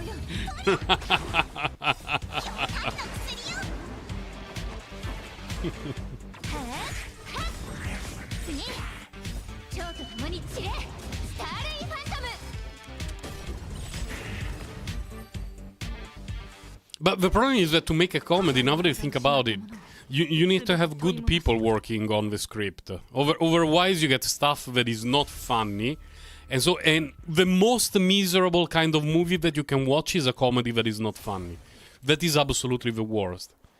Let me think. In the last few years... Oh, for me, the remake of Ghostbusters... What was it? 2016? 15? Something? It was one of the worst movies I've ever seen, easily. Because it was just a comedy. It had no other value outside of being a comedy, and it was not funny. So... anything else would have been better than watching Ghostbusters. An action movie that is dumb, it has action, it has that value, so it's a little bit better. The only 2 movies that I didn't manage to watch until the end in one sitting in my whole life were the Ghostbusters remake and the one with Harley Quinn, with the full team. Was it called the Death Squad? Suicide Squad. But that for a different reason. Because the first half an hour of Suicide Squad is just the introduction of the characters of the Suicide Squad, and each character is introduced via flashback. After half an hour, I was having a headache. I'm not kidding. I stopped the movie. Of course, it was a backup copy, a legal backup copy of an original that I legally owned and that I downloaded. And so I could stop it and rewatch it the following day. But that movie, I had to stop it because I was having a headache. The next day, I finished watching it, and I was like, it's not a very good movie, but at least it's a movie.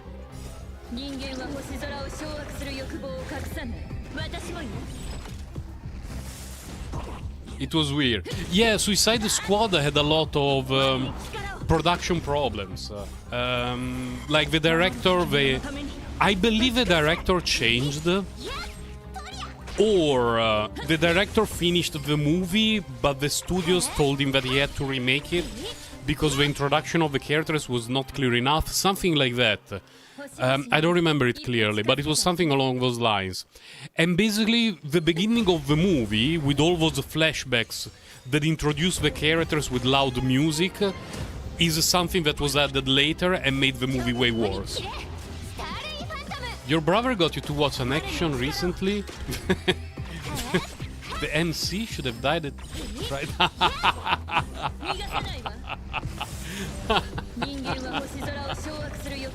Yeah, the problem with action movies is like that. when action movies were good, I would say 70s, 80s, and 90s, the main character felt like a god until a moment late in the movie that looked very dangerous, and you were worried that the main character could die. Because sometimes the main character died in those movies in the past. And the end of the movie, you know, it was without the main character. But now, every time that there is one of those action movies, yeah, the main character has a life-threatening situation 2 minutes into the movie, and you don't care about it because the main character is not dying there. And the same thing happens at least 3 more times in the following 20 minutes. And you just stopped caring. You still haven't watched the Suicide Squad. I hope there is going to be a director's cut version of the Suicide Squad. Because it could be a decent movie, although the Joker was really, really bad in that movie. It was really bad. Title is Sisu, John Wick, set in World War II. I have not heard of that. It sounds fun, like the idea sounds fun. It depends how dumb it is. If the Suicide Squad did not have Jared Leto as the Joker, and did not have the first half an hour of pointless characters introductions, it would have been an enjoyable movie. It's dumb. It's very dumb, because it's random criminals that are hired by the government to fight like threats that are menacing mankind. Like Giga Alien has the power to erase mankind from Earth in one snap. Here, let's send a guy who throws a boomerang. It's so dumb. Martial arts movie can be great. Wait, I'm in the wrong place. Oh no, I'm in the wrong place, but I'm in the right place, but wrong direction. One of my favorite martial arts movies ever is The One, with Jet Li. I liked it so much. It's non-stop action for like 80 minutes, and the 20 minutes of movie that are not action are actually functional to the plot. Some of the ideas of the plot are actually cool. I like them. The action is great because Jet Li, all his action movies are good. I really liked that movie. People shit on it a lot, but I rewatch it every now and then. It's just a fun movie. Of course, there are better ones, way better ones, especially older movies, when they were real martial arts movies. But you know, that kind of movie. Of the most recent ones, I would say The One is still one of my favorites. Man, the moment where Jet Li, well, the evil version of Jet Li is escaping from the death row. And there is an explosive mouse hidden in the shoes of his girlfriend. And the moment the mouse explodes, there is Down with the Sickness by Disturbed starting to play. It's so dumb and glorious at the same time. I love it so much.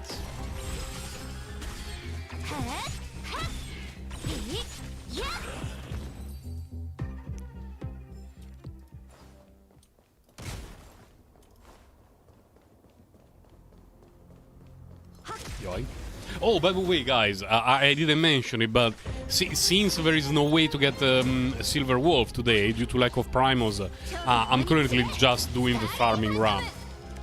That's the one. Yeah, the one, Kawaii Potato.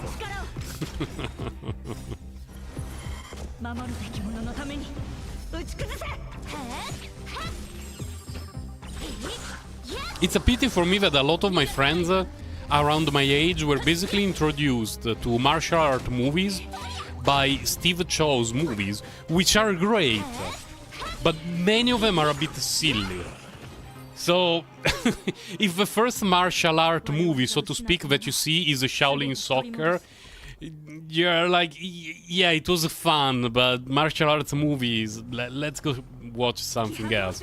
But there are some that are really good. Ongobaki is very rewatchable, yeah. Shaolin Soccer... If I was stranded in an island and someone told me you have 10 movies to bring with you, I want Shaolin Soccer with the original audio. With the original voice acting. That movie gave me so much joy.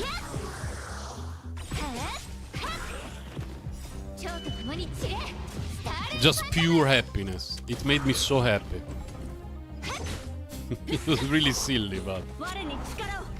It's hilarious. Yeah.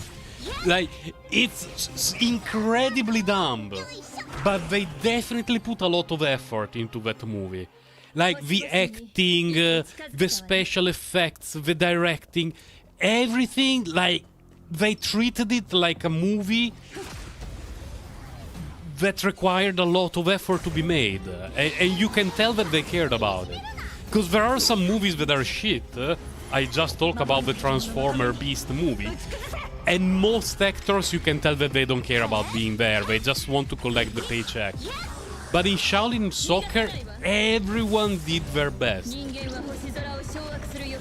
Yeah, it's dumb on purpose, and everyone did their best in that movie. It's a bit like Malcolm in the Middle. That it feels like a kid's show, but the writing is exceptional, and all the actors in Malcolm in the Middle were amazing.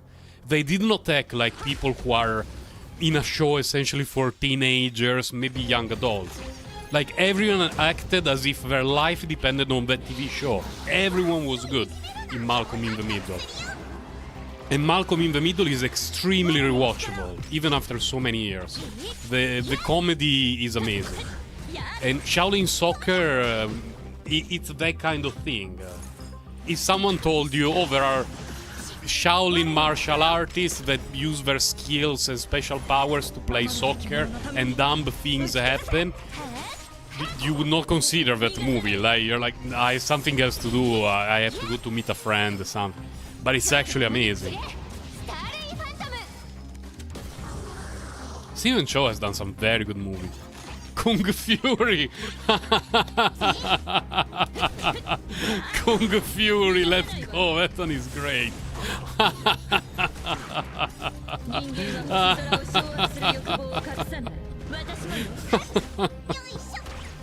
But I would mention Kung Po before Kung Fury. Kung Fury was cool, but I don't know.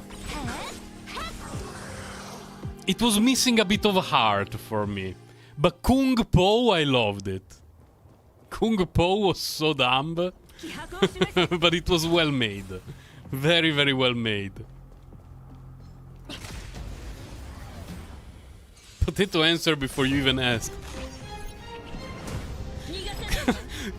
Kung Po, I actually rented it on DVD because I saw the cover at a shop near my home, and I was like, man, this looks so dumb. I don't want to buy it. I will rent it.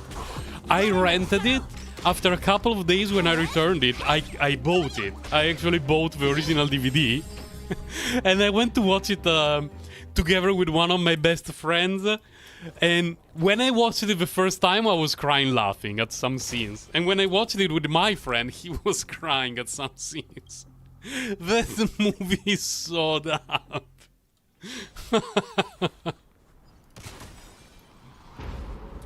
But I loved it so much, man. Fucking Kung Po. Bury me with Kung Po and I will be happy for eternity.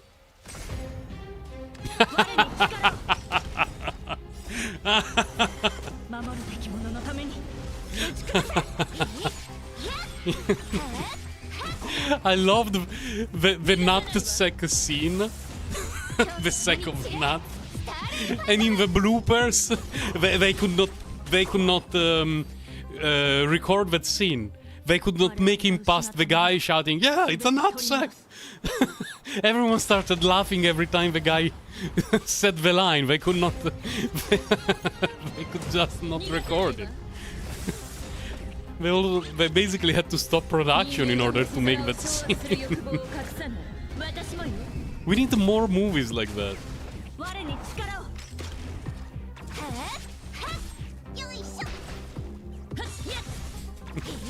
What's the name of the guy that they trained wrong on purpose? Winpo? Something like that. We trained him wrongly on purpose as a joke. What a glorious movie, man.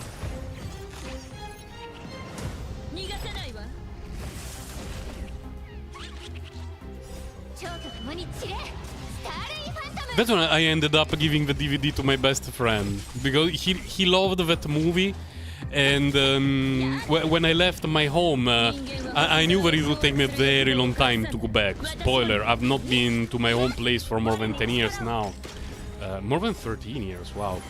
I just checked the date on Windows, and I didn't want my DVDs and some of my other things to just stay there and collect dust, so. I sold some stuff and I gave some of the things away to my best friends and relatives, and some of my favorite DVDs I gave them to my best friend because most of them we watched them together. So I wanted to give him something he could masturbate to thinking of me. He probably did it, by the way.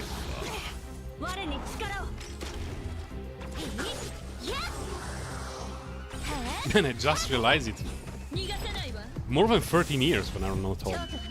I mean, when I say home, I don't mean that I live under a bridge or something like that.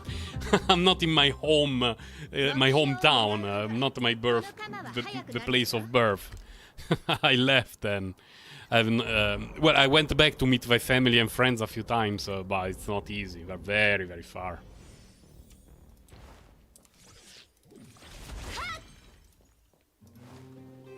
But you know, a lot of people do it. Move out, go somewhere else, start a family. For me, it was very far from home. In my family, we have three, between me, my brother, and my sister. And my brother and sister both moved out when they got married, but they stay roughly in the same area, roughly. Like, my brother is maybe 30 kilometers from my parents. My sister, I would say 50. More or less, so not a big difference, just, you know, their own family, their own thing. What is it? 10,000 kilometers? Something like that from my family, so thank God there is the internet so I can talk to my parents basically every day. When I say to my parents, I have to say to my parent, because my mom is unable to use anything tech-related. My dad is not much better than her, but he was able to install a line and we chat on that. You miss the physical DVD times. Yeah, I mostly miss the physical CD times. Because I've always been a huge music purchaser. Like, my weekly allowance went on music, always. I started to buy a few DVDs when I was older and I had my own job.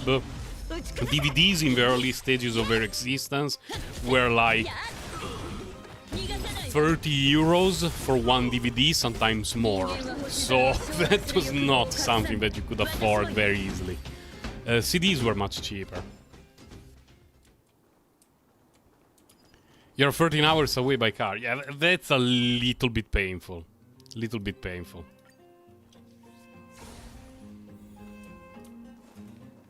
I think that I would feel my family and friends a lot more if internet did not exist. Just because it's so easy to catch up with them. Like, I just grab... Oh my god, I got a message on the phone. Who is this piece of garbage? Oh, my phone company who thinks that I will pay my phone bill today. Like, I can talk with all my friends and relatives anytime that I want on any app, essentially. So, yeah, while I still miss them and I would like to spend more time in real life with them, it's still nice to be able to at least chat with each other anytime we want. That's very convenient. We only have a few left. Of DVDs or CDs? My CDs, I did not give away any of them. My music collection is still in my home. I very often make a joke about, oh, I downloaded an album but it's only a backup copy of an album that I legally own. Very often it's actually true. The amount of CDs and music cassettes that I have in my hometown is ludicrous. I spent a ton of money on music. DVDs not so much. I had quite a few, especially I would say in the late 2000s, like 2008, 2009. Because around that time DVDs were very cheap, and to the point that even bad slash underwhelming movies were put on DVD. And since they didn't do well in cinemas, no one would buy the DVD at full price, and eventually there would be the offer bin, and for like 2 euros, 3 euros or something like that, you could buy a DVD of a movie. And I had a lot of trash movies. So, really a lot. You know, dumb movies that are fun to rewatch every now and then, as long as it's not expensive. Because there is also the problem that when I was a kid, like most people, internet was very slow. Like, downloading movies was not an option. It was not something that people even considered back then. It was like, oh, today it took me 3 hours to download an omega compressed song. One single song. Today was a good day. So there was a period during which getting movies was very hard. Very hard. It was easy to get music, but movies not so much. But I always got my music original. I always got music cassette, CDs, and even now I buy my music, usually on Bandcamp. The only music that I pirate and that I'm kinda happy to do so is music for which the artist don't make FLAC files available. FLAC is uncompressed sound quality. I want that. Like, if you produce a song and I want to give you money for that, give it to me uncompressed. I want to hear it at its best. I don't want to hear a compressed version. I don't want to hear that, oh, but we compressed it in a way that it preserves all the details. No. Give me the uncompressed version. I listen to it and I'm happy.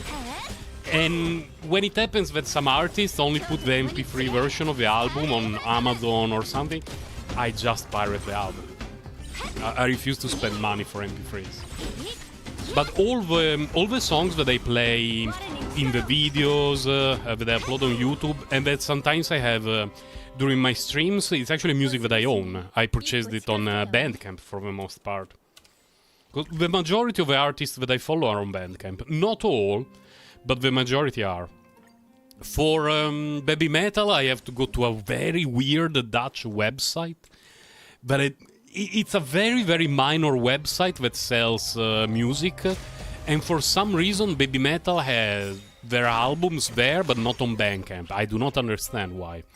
But they decided to do so, so I bought their albums there.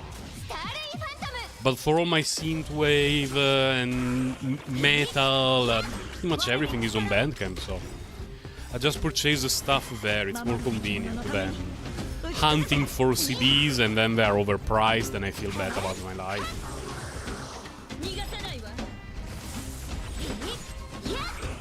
For me, digital music was great. Many people were skeptical when digital music was introduced, but the convenience factor for me is amazing. And when I'm talking about digital music, I mean having the file stored anywhere you want, not the streaming services. I hate the streaming services for music.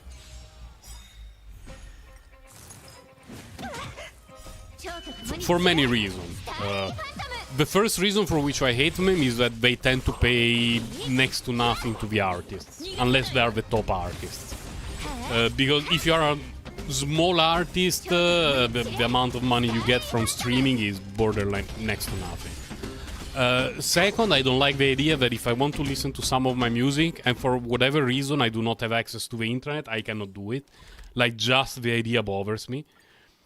And third, I want to be able to have it everywhere. Like, I want it on my computer, on my phone, on my music player. So, for me, the streaming thing is not an option. You cannot listen to metal anymore. Why? Have you been excommunicado by the metal community? It happens to people every now and then.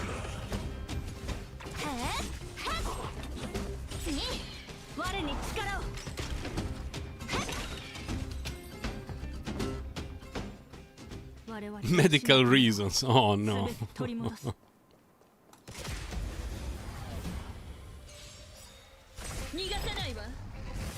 Then you are excused if you have medical reasons for that. Why am I bringing Himeko with me?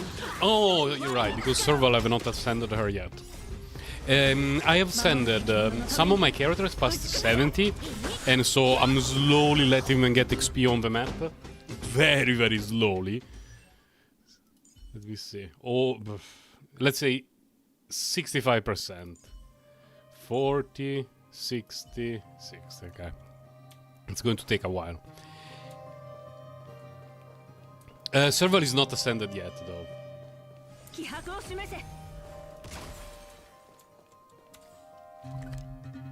You have abused SM. I don't know what it is. What's SM?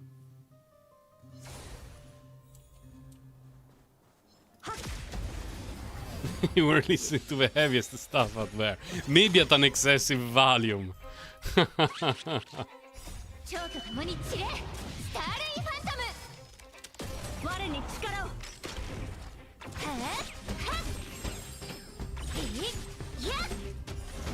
Oh, so much! Man, I didn't know that. I feel like a boomer now. Oh no.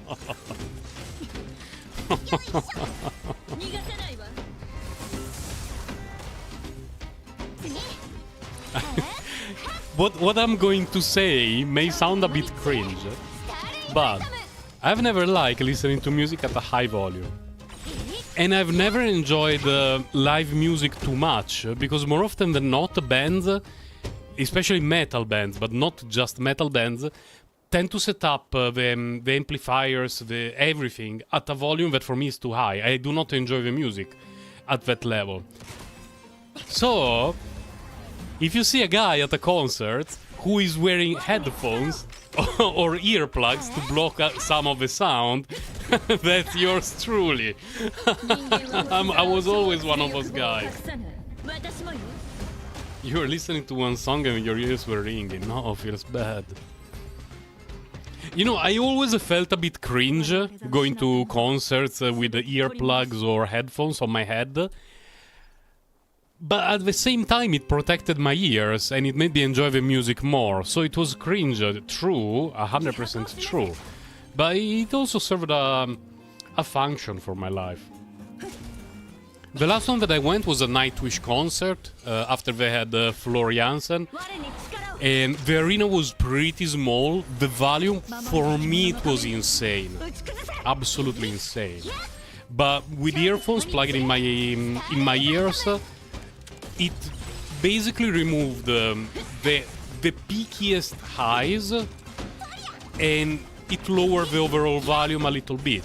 And I found the concert extremely enjoyable. I could still feel my chest thumping, which gave me the idea that the volume was a little bit too high.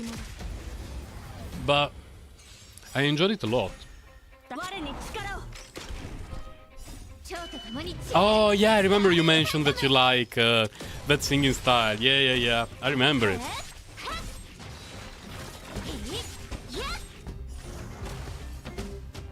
Man, Floor Jansen is so fucking good. She's so good. I don't know if you guys are familiar with it, but Nightwish, they changed the singer twice during the course of their history. And the current one is Floor Jansen. Floor.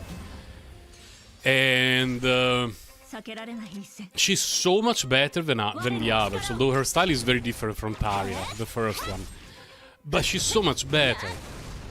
And when I let my dad, who is 80, listen to the same song sang by both singers, when he heard Tarja's version, the original version of Nightwish, he asked me, who is this moron who is singing? Why is he singing this song? My dad is not very politically correct.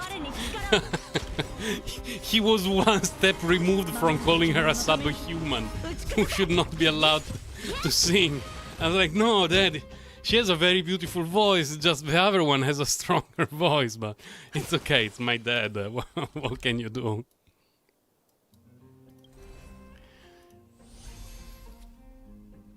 We are at 23, so I cannot even do another trash relics run.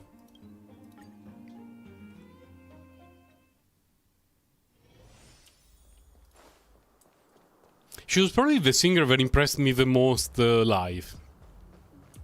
Because there are some bands slash singers that live are better than on studio, and some others that are way better in studio than live. But Floriansen live is really, really incredible. She has so much stage presence, and live she sings just as well as in the studio. Yeah, apart from the different sound of the ambient, you cannot tell that she's singing live. Like, she's a bloody machine when it comes to singing. Yeah, metal is kinda too broad to a certain extent. Because some metal music is borderline electronic, some metal music is borderline pop, some metal music has so many influences from classical music, and then there is folk music. There's so much stuff in metal. Symphonic metal is great. There are not many kinds of metal that I dislike, though. There are some genres of music that I tend to dislike as a whole, although there may be, you know, a specific artist here and there that I enjoy. But when it comes to metal, there are very few genres, like sub-genres, that I don't really enjoy. Very, very few.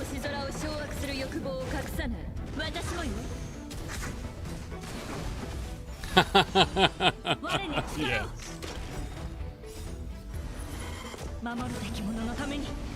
And even bands within the same genre can have very, very difficult, very, very different music styles.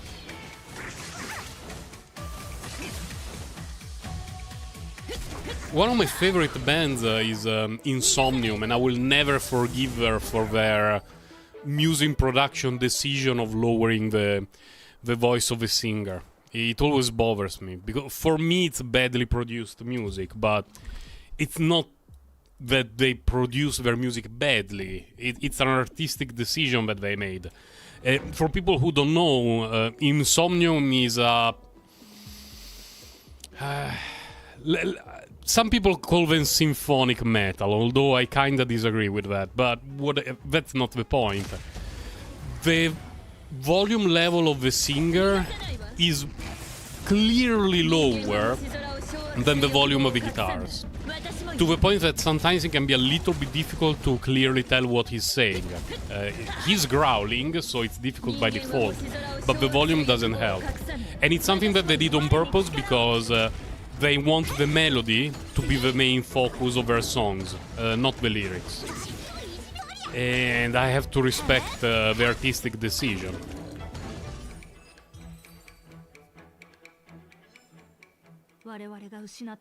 Oh god, that's so painful. Yeah, it's... There is another band, it's an Australian band called Belacor. They admitted that their music is heavily inspired by Insomnium, and they make the same genre. And when you listen to them, you can tell that they were inspired by Insomnium. There are some riffs that sound very, very similar to Insomnium. But that Australian band, the way in which their music is produced is so clean. It's so well recorded. And they really care about it.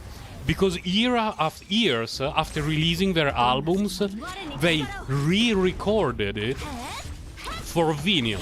And vinyl requires a different kind of recorded with different dynamic range. Man, their music sounds so good in terms of recording. Insomnium, unfortunately, it's great in terms of the song, but sometimes I don't like the way it's produced.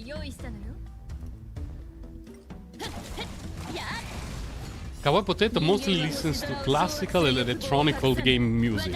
That's nice.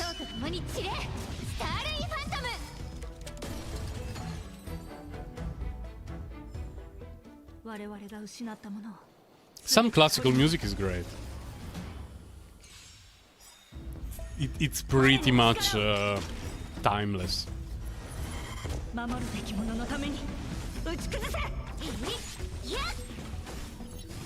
I have a lot of music from all the video games on my computer. You listen to J-pop. And how about K-pop?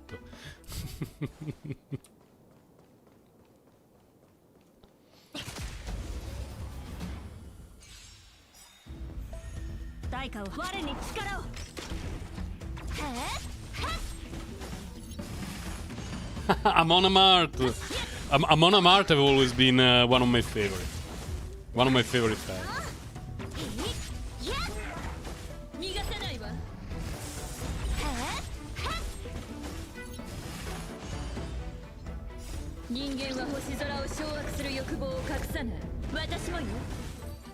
There was a time when I was playing Dark Age of Camelot, and it was the period during which Amon Amarth released an album. I do not remember the title of the album, but it had the song Death in Fire, and which is a very cool song. It's really, really catchy. And I believe that 80% of the Dark Age of Camelot highlight videos have that song in it. It was so annoying.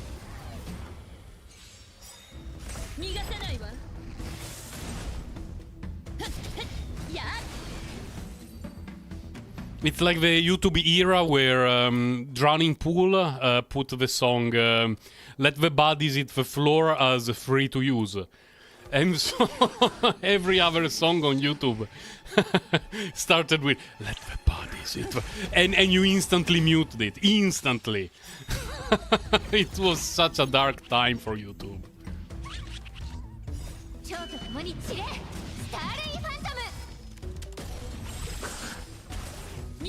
We had it in Dark Age of Camelot as well. It was still around the same period.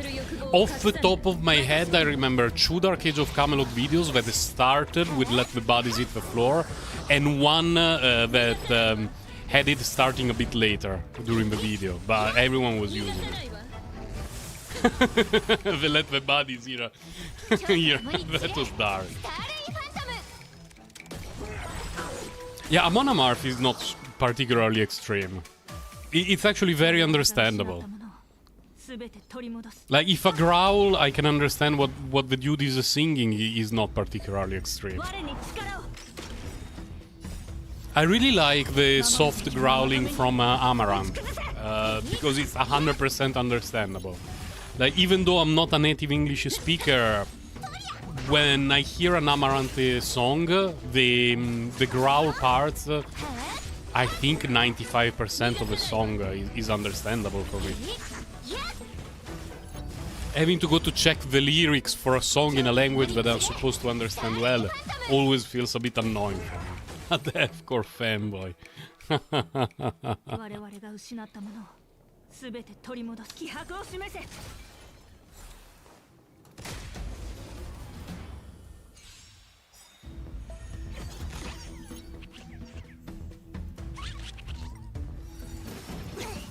How about Nightcore?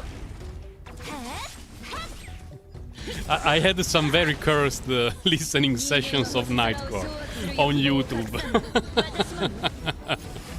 Thinking, what the fuck?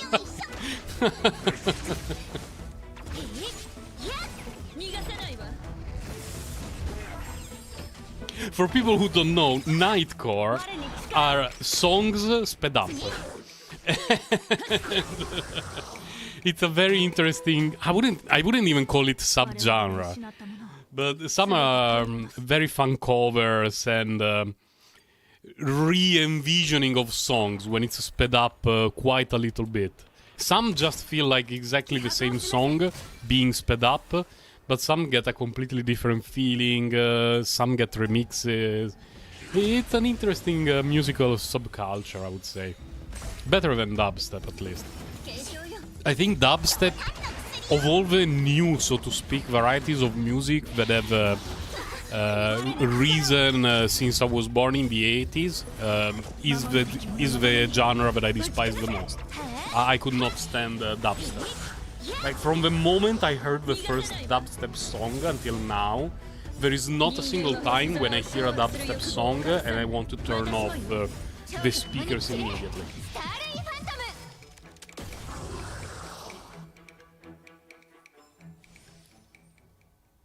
Oh, there is something flying in my room. Oh, it's a small fly. There is probably some rubbish. Nothing to worry about.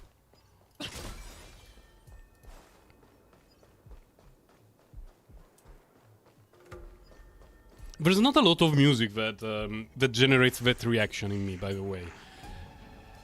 Like, if I let a music stream go in the background playing random music, the only genres for which I would probably stand up to stop it are dubstep, funk, and jazz. Yeah. If any of those three show up, I will go to the computer to stop. His lungs are built like a fridge. Exactly, Kawaii Potato, exactly. When it has a melody, it can be good. But when it's just random loud noises, that's not good. It's not music. But when it gets more melody, when it's a little bit closer to trance music with maybe a little bit heavier lower end, that's okay. But that was not the dubstep that became mainstream 5 to 10 years ago. The mainstream dubstep for me was absolutely illicit.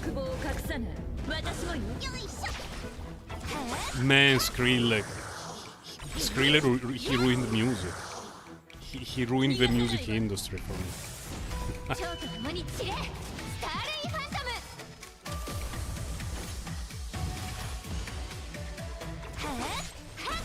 You were a kid. Luckily, you have not been influenced too much by him. Luckily. You had the opposite reaction. Like, what is this? Dubstep? Oh, let me go to listen to metal. Which is very understandable.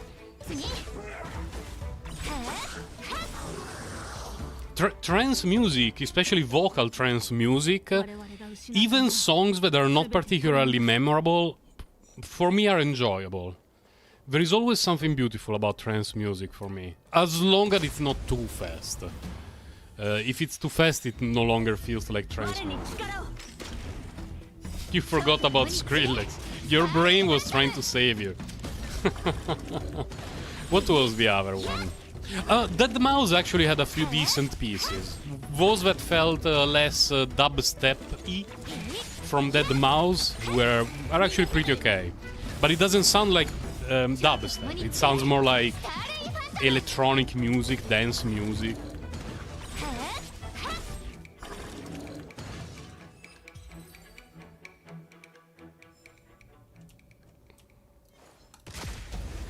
Yeah, it's true. It's just something that I noticed in terms of my own personal preferences. Like, for example, rap. I'm not a huge fan of rap, but there are some great songs. And more often than not, if randomly there is a rap song playing in the background, I will listen to it.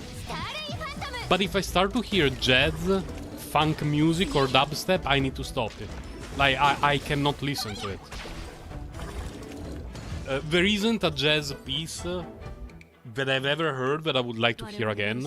I would just like it to disappear forever into the darkness. And same for funk music, I just cannot stand it. And same for dubstep, like, zero redeeming factor, absolutely zero. There is always someone coming up with a jazz I don't know, someone who played a trump or a piano 60 years ago who made this. I cannot stand it. I cannot listen to it without thinking that I don't want to be alive. Can I not listen to it, please? Yeah, trance can double as ambience sometimes, yeah. Depending on how soft it is, how gentle it is. As background music, trance music is great.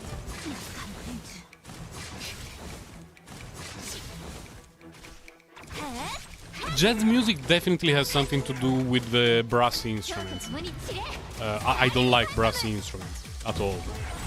Trumpets, saxophones, I cannot stand them. The sound that they make, I don't like it. So I very, very rarely listen to music that includes those things.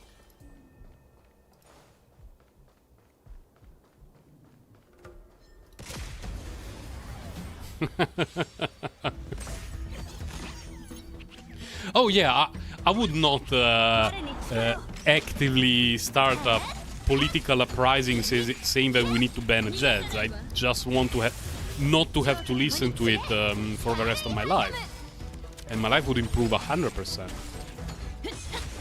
Like, if you made a selection of the top 10 jazz pieces in the history of mankind, and on the other hand you put Move Beach, Get Out of the Way by Mystical and Ludacris, I believe, I would prefer to listen to Move Beach, Get Out of the Way. Easily, instantly.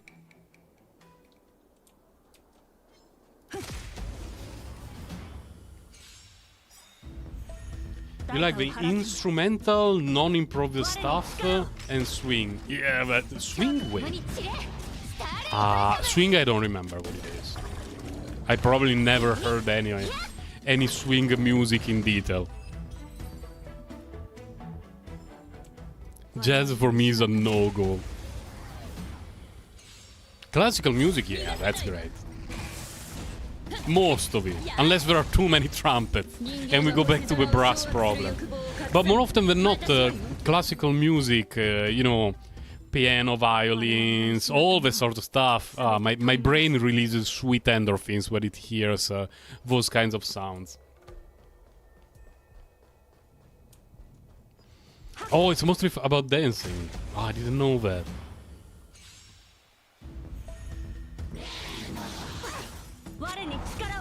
My dancing meta is extremely weak. Extremely, extremely weak.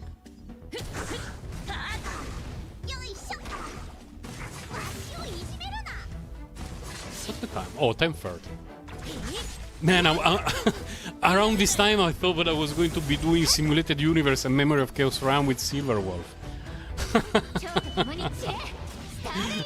Killing random monsters of the map.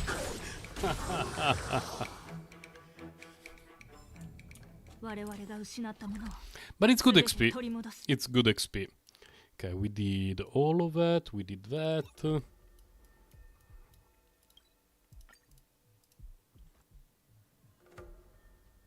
I wonder if the history has refreshed already. Let's see. Now, oh, it refreshed. Let's see how far we are.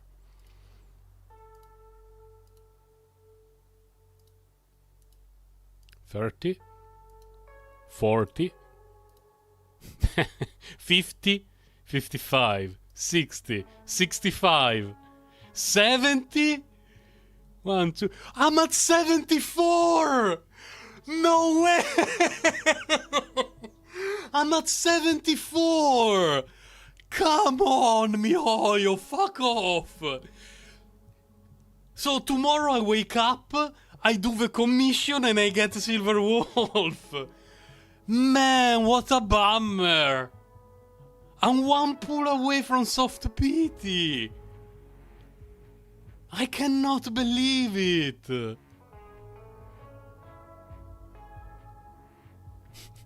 Most of the folk, pop, turbo folk music from the Balkans makes you want to grab the nearest pointy object and thrust it in your ears.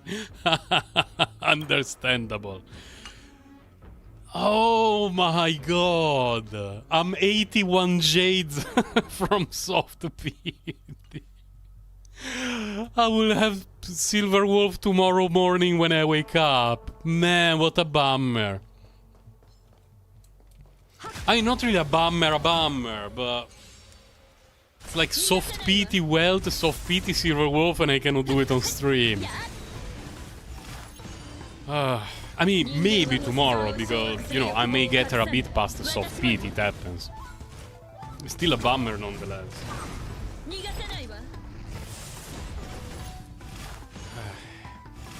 I even have a nice set for her. Of artifacts. I will show it after this auto battle.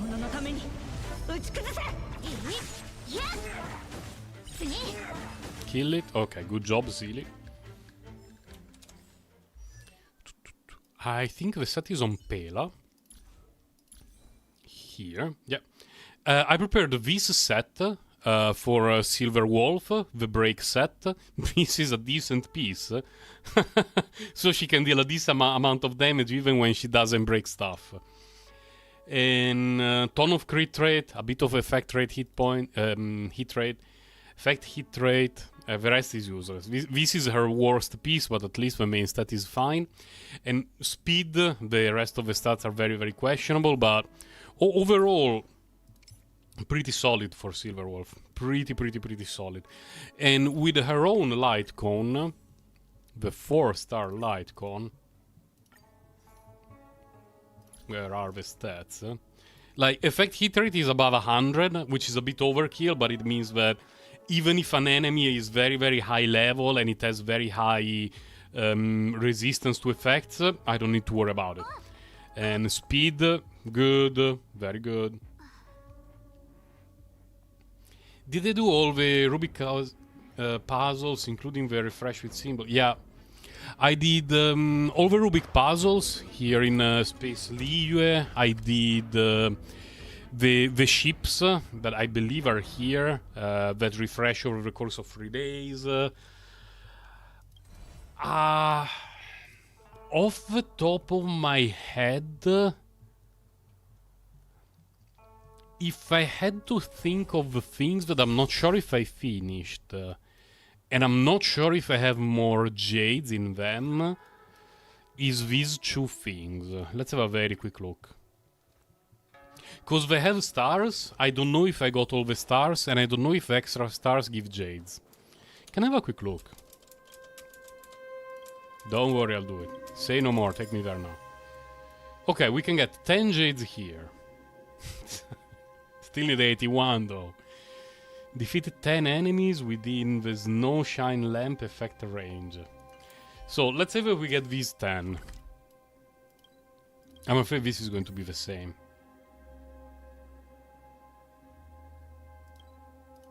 Wait. Oh, I'm missing stars here and there. Difficulty 1, 2, and 3. Hmm?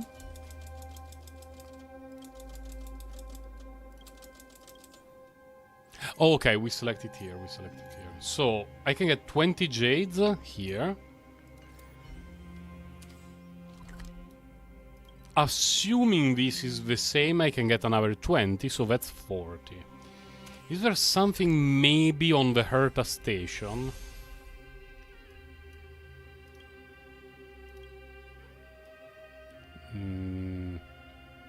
No, this is Leonard. It's not this one. There is another one on Herta's station. Let's go there for a moment.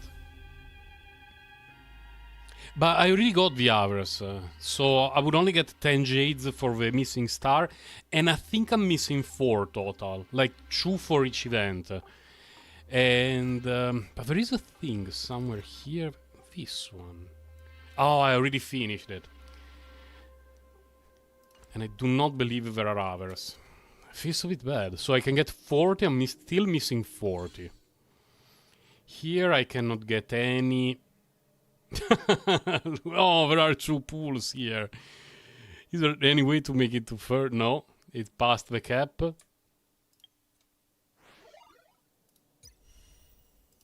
These already did it. I already got all the rewards here. I already got this one.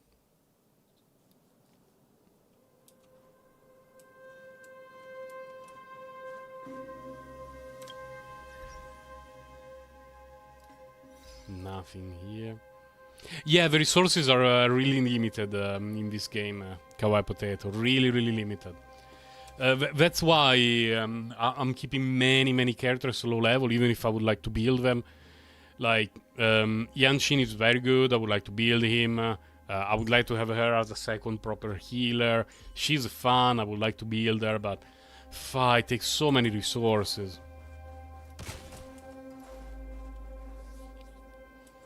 Maybe I forgot to clear some simulated universe level.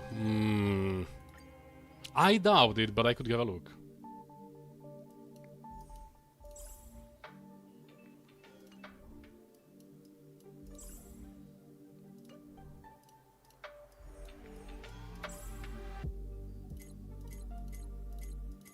Got everything here. Got everything. Got everything.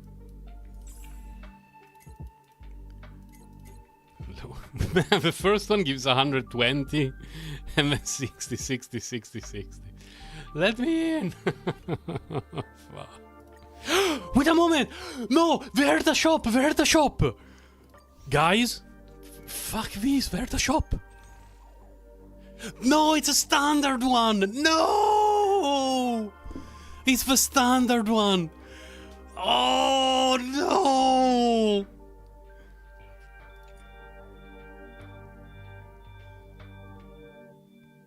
It's the standard one. And I just got a 4-star from the standard banner. So literally the only hope is this into a 4-star that I already have, and that gives me a pool.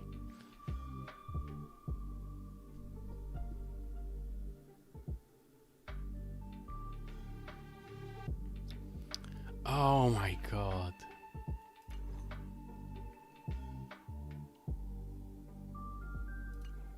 Puppet betrayal. Can exchange after the pool. Yeah, but it's not likely. Let's keep it. Let's keep it. I mean, literally, I wake up tomorrow. Yeah, it sounds better value. I wake up tomorrow. I get the jade. Worst case, I get her. Tomorrow is Friday, the day after that is Saturday. I mean, at the worst, I get her during the weekend. It's going to be fine. Can play her Monday.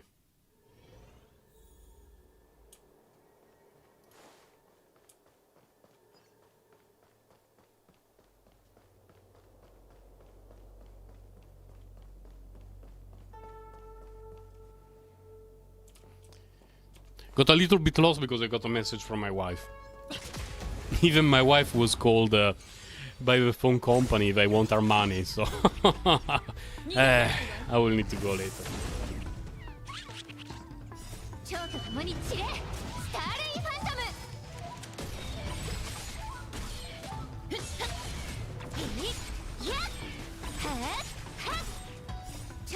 I don't understand the point of the piggies. Like, yeah, they increase the amount of trash loot that we get from the other trash monsters. That doesn't feel like such a cool thing to add. It's really, really minor.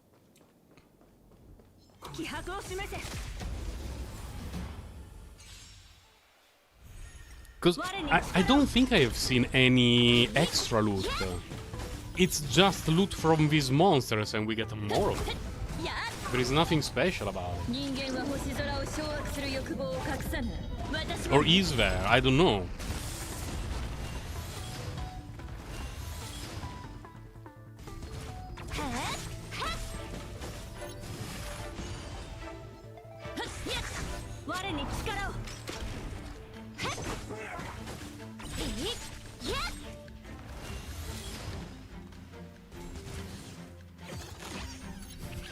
It appeared on the second wave.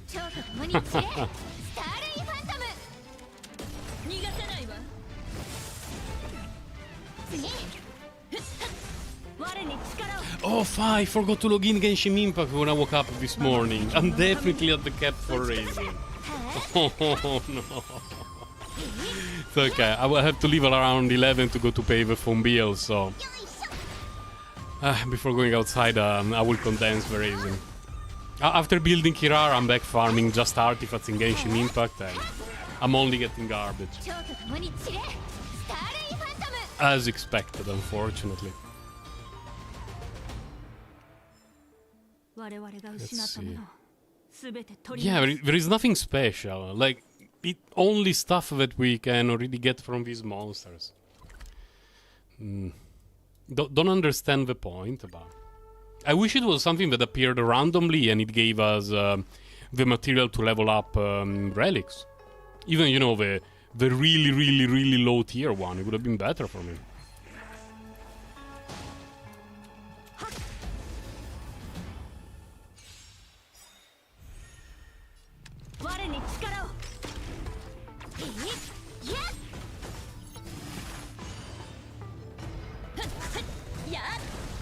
Genshin is when you start it, it's a great game, and when you reach when you catch up with the current events and exploration, and it will take a very long time because there is a ton of exploration to do in Genshin Impact, it becomes a bit dry.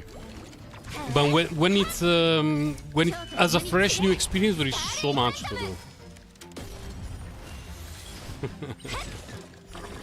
Yeah, I played the card game again. I've been playing it a bit more, playing some extra decks. Unfortunately, I'm still missing some cards. I think that by next week I should be able to purchase all the cards from the shop to test everything. In terms of exploration in Honkai Star Rail, there is not a lot to do. Like, the areas are very small, and it doesn't take long to finish everything. Even, you know, all the chests, all the achievements, it's very quick. The maps in Genshin Impact are huge, really, really huge. And everything takes a lot of time. After you catch up, it's a game that in 15 minutes a day, you probably manage to do all the daily activities unless there is a special event that requires a bit more time. But until you get to the point, you could play Genshin Impact 4 or 5 hours a day and be busy for a very long time.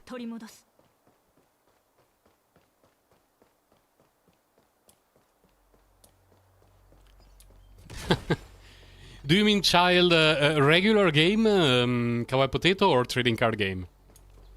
Did I get lost? Yes, I went the wrong way. It feels bad.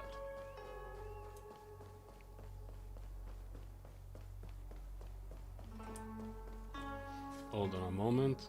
My wife sent me something. Oh, okay.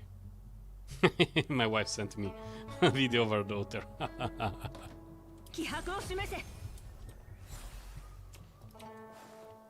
John Lee? I have not unlocked him yet!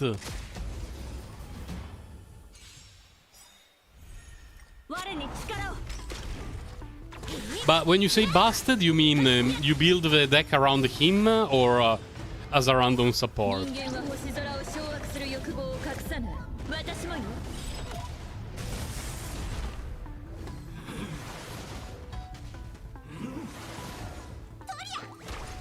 I don't even know how long it would take for a new player to catch up in Genshin Impact right now. In terms of quests and events, it will not take excessively long. There is a little bit of time gating, but it shouldn't take too long. But the exploration can take a very, very, very long time, like weeks and weeks and weeks. Which is good because it's a fun thing to do. Like everything is, not everything, most of the map in Genshin Impact is open, so there is an insane amount of exploration to do, at least until Inazuma. Inazuma.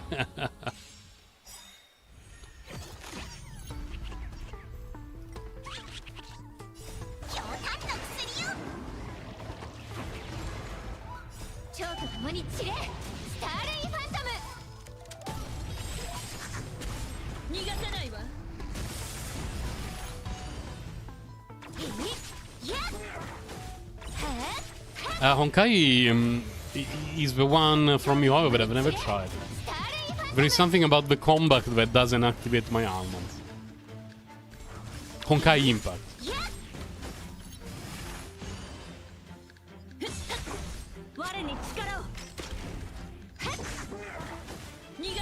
Yeah, I'm running out of currency in the trading card game, so there is still a lot of characters and a few cards that I've not unlocked yet.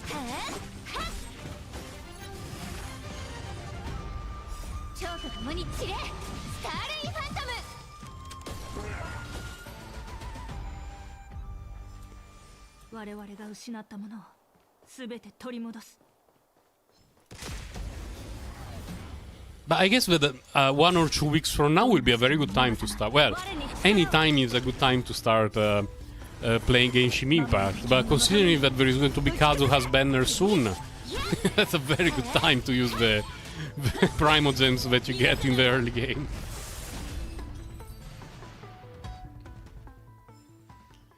Child Kokomi and the Cryomage. Oh, that's a very toxic freeze deck. I approve.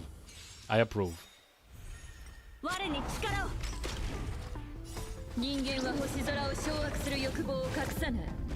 Yeah, I always got that feeling from Honkai. It makes sense. Yeah, because in the banners in Genshin Impact right now is that well, the current banner is Yamiko, who is a good character but requires a bit of investment to really shine, and some specific teams. The banner after her is going to be Kazuha, which is one of the top 3 characters in the game and has been like that for basically 2 years. Good night, Gwenny, good night. Thank you for stopping by, see you next time.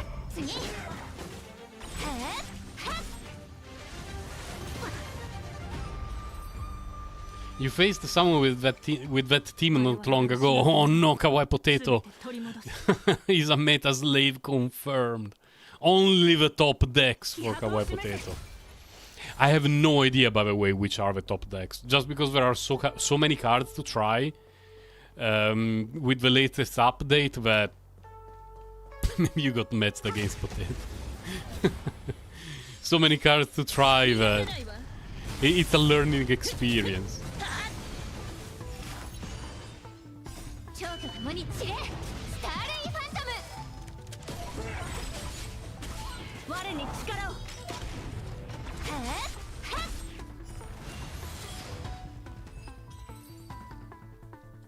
I don't know if it's because my server is a lower population compared to others, but there are days that I struggle a little bit finding opponents for the trading card game if I do the random single match.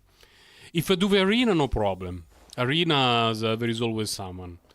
But if it's just a single match, it's not always easy.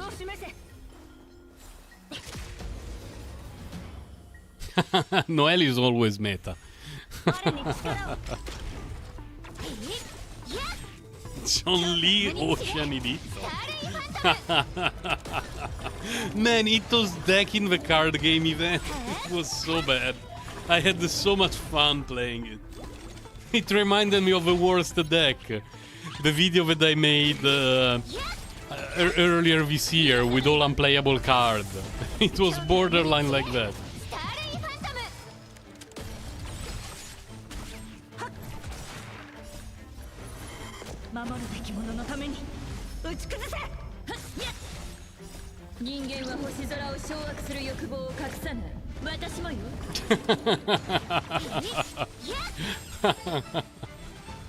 I really thought that I was about to lose that fight.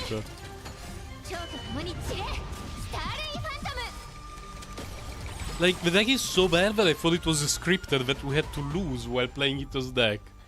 And I ended up winning, and I was like, oh, thank God.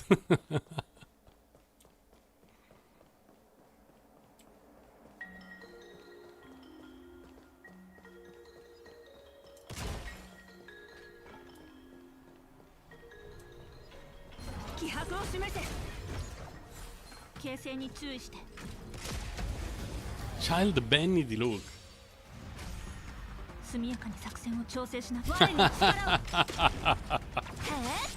Why even using the look, Ben? Put the Fatui agent or something.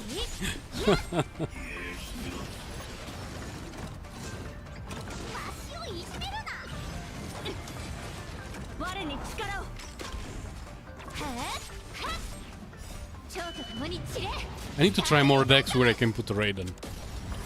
I still have not had the chance to try Raiden Bennett Noel, but it's going to be something that I want to try during the weekend if I have a bit of time. Last weekend I had very little time to play the game, and when I queued up to play the trading card game, my game crashed twice. So I took it as a sign that that it was just not the case for me to keep playing.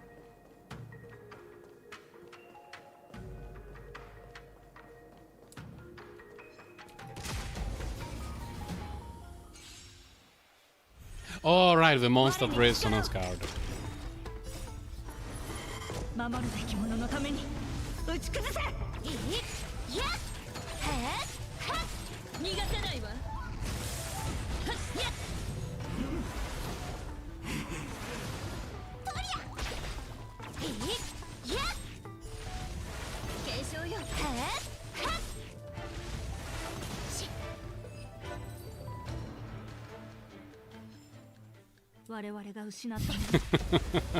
The Fatui summon card. Xiao 20 Raiden. Ah, I don't remember if I unlocked the Xiao and 20.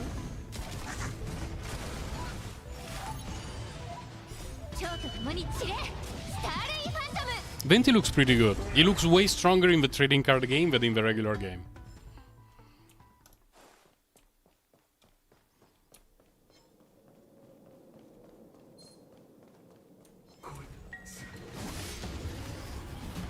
I did not intend to be ambushed there. Hello, Piggy.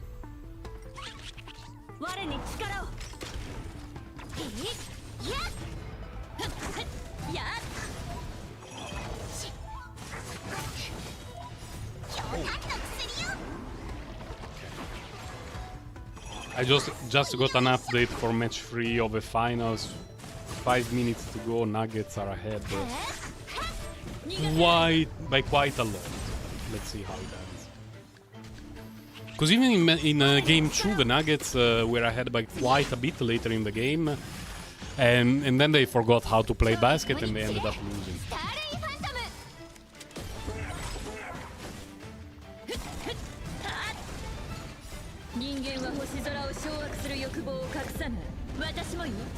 I don't know if you guys care about the NBA, but basketball is basically the only sport that I really follow.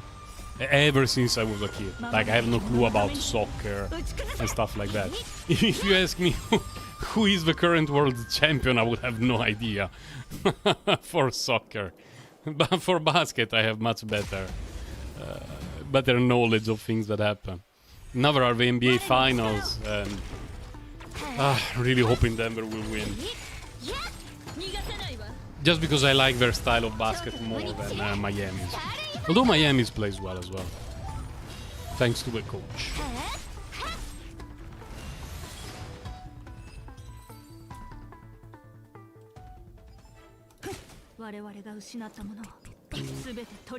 Then we want to go here and down there. This last part is the one where I'm sure that every day I miss a few mobs. I'm sure it happens. Yeah, like there is this dude back there, but I forgot. You know, 0% of any given sport.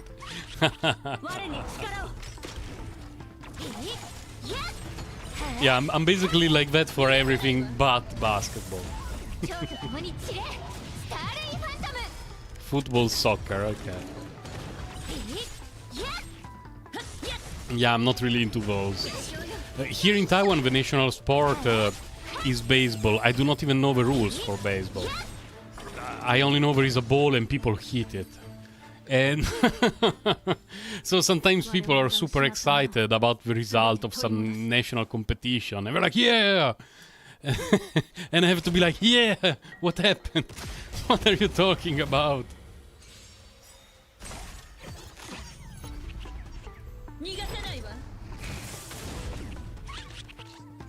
Pro wrestling counts. Pro wrestling is great. And robot wars are great as well. I've always watched them when I was a kid, and one day I found out that it's still going, and now it's like much higher budget, and the robots are Omega advanced, and it's amazing. I love Robot Wars.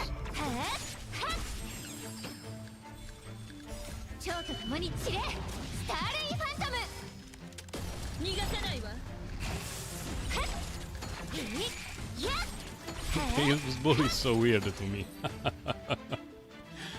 I always thought that baseball was a bit boring. That was until I went to Australia and they made me play... What's the other one that is almost the same as baseball, but wars? Cricket. Man, that was... for me it was unbelievable. They made me watch a cricket match. It must have been Australia again. There are like 4 countries where they play cricket. It's Australia, New Zealand, India, and one more. Everyone else in the world, no one plays cricket.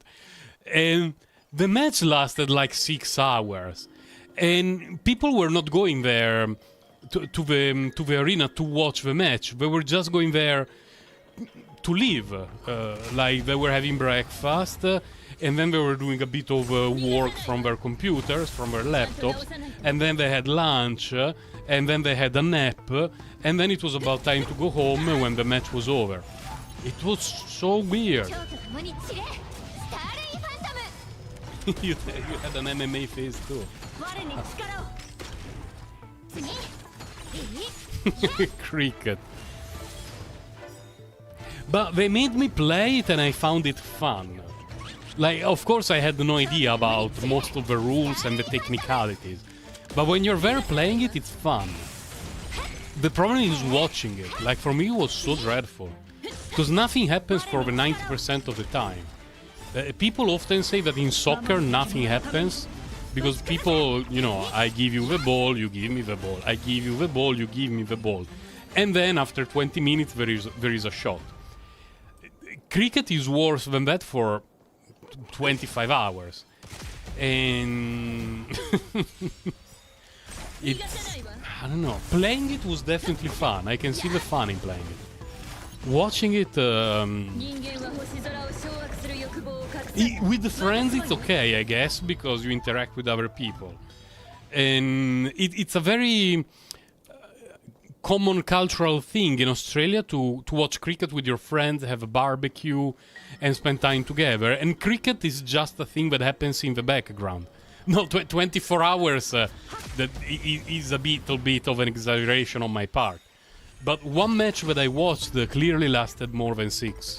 I clearly remember it started in the morning and it finished in the afternoon. It was 6 hours at least. Never ending.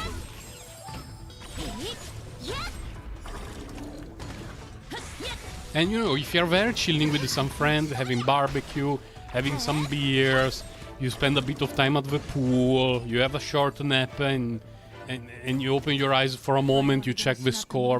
That's good, actually. That's fun. But actually staring at it by myself, I will never be able to do it.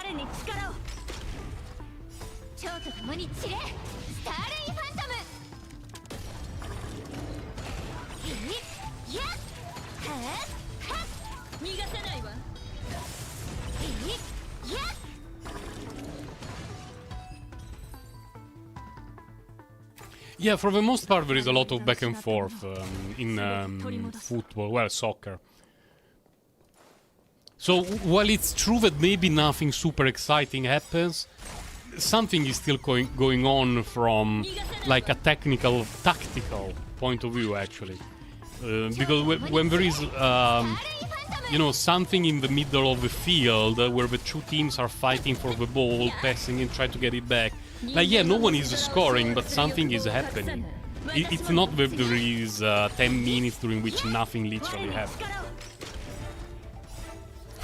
Football or football? Yeah, it can be a bit confusing.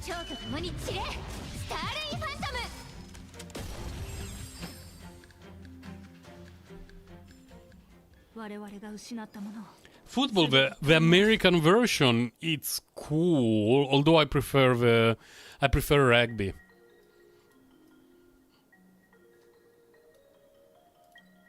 Like, the highlights of American football look cool, but wait a second.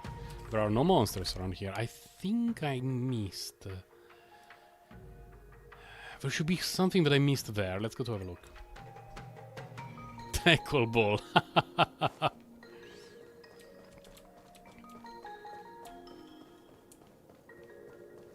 American football is cool, but I just prefer rugby.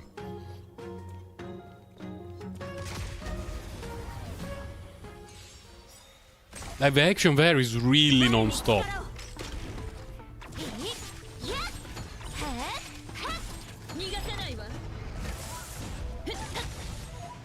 Man, I finished the farming route and it's a few minutes to 11. Like, the timing could not be more perfect for me.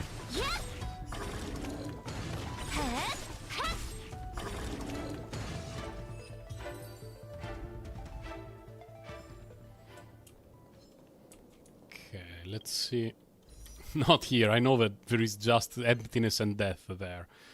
Not enough for Caverns of Corrosion run. I'll do it later there.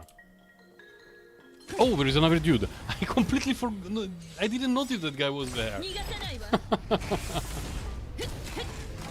Golf. Oh. Yeah, golf. Golf, watching it is tough. Because it's like there is something that potentially is very cool that happens. And then for 10 minutes it's people walking in a park, essentially. It's a very weird sport. It's a little bit like cricket. Like, when you are there and you are playing it and there is all the excitement and the focus, I guess it's amazing. But watching it, like 90% of the activity of watching golf is you're watching people having a stroll at the park. It feels a bit weird. Exactly. 1 more hour until cafes open up here. Trying to think if I did all my daily duties. Not here. Man, the icons being always different annoys me so much. Let's see. Consume Trailblazer power. Well, this one I will be doing it later. The most that I can get this week is an extra 2000.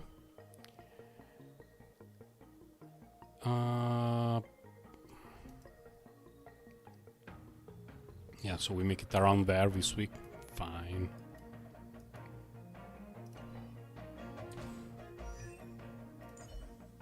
What's this icon? I don't remember this icon in the characters on the team.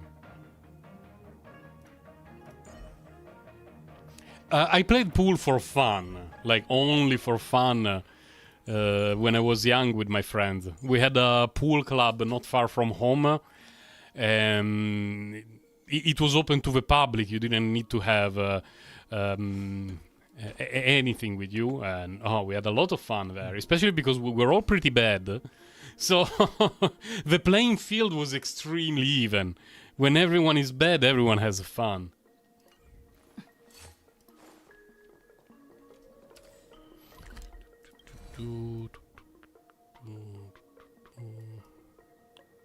Yeah, I'm pretty sure I did everything for today.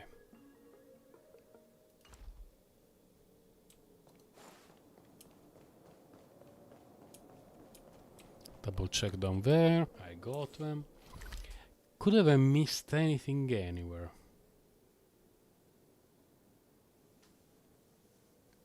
Well, professional pool is a fun sport.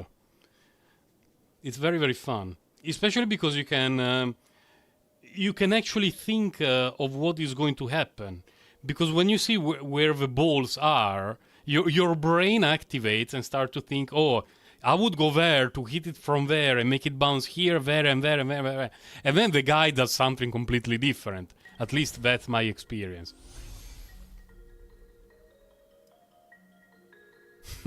Pool obsession. Oh, I want to see if a guy on Reddit was hallucinating. They said they added the thing to the vendors of the regions. Let's see if it's true. It's actually true, Evan. Because I think that I got everything. Why is this locked? Unlocked after the limited items are sold out. Okay.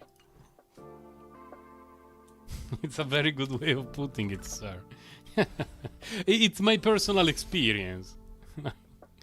I always try to fantasize. Like, oh, I would do this, and that, and they never do it. Is the shop here? Yeah, I should do that one. 久々の余暇だし、散策しましょう。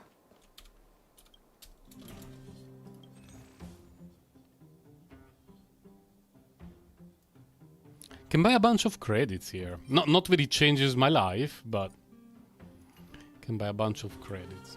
Let's see Space League. What's the situation?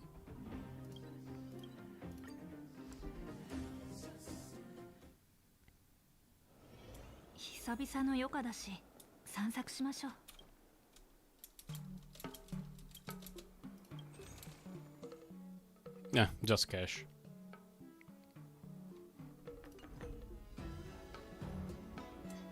The rage friend.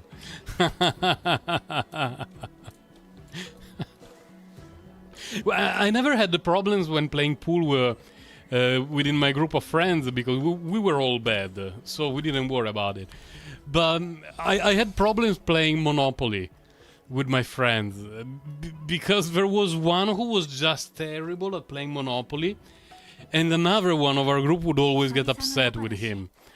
Because basically all our Monopoly matches were decided by that guy who is bad at Monopoly. I was missing an achievement. That guy who is bad at Monopoly, who is he going to favor this time? Who is going to win thanks to his mistakes? Most of the matches were decided by that.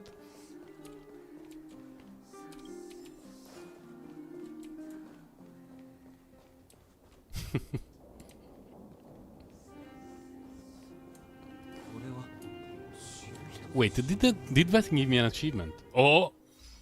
Oh! Oh.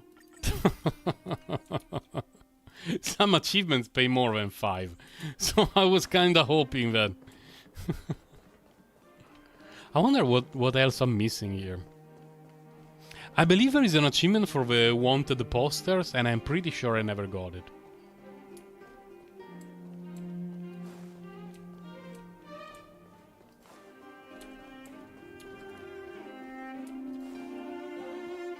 Oh, hello.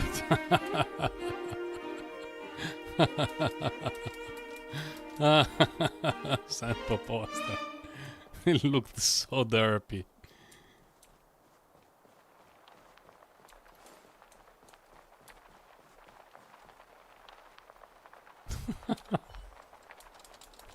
Is that supposed to be March the 7th?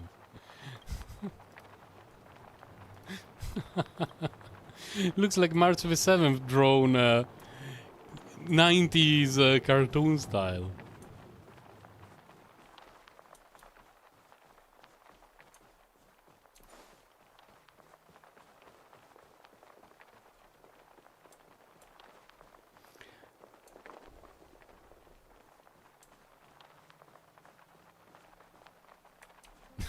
Yeah, I remember that game.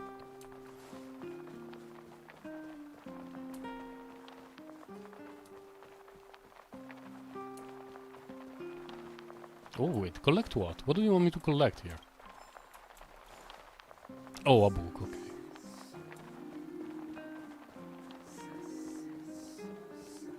Any other wanted posters around here? Let's go downstairs, where there is the train. Because I've not spent a lot of time... Oh, another book to steal. Thank you, based old lady.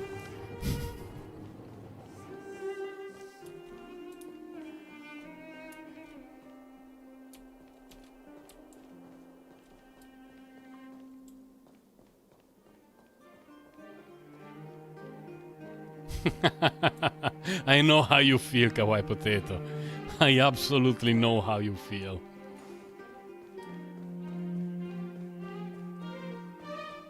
What's that? It's a dentist advertisement. It looks like a tooth.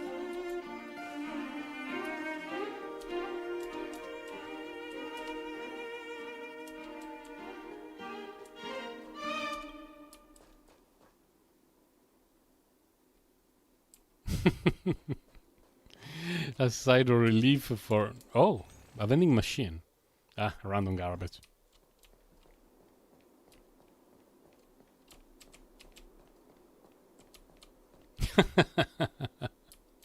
What is this supposed to be?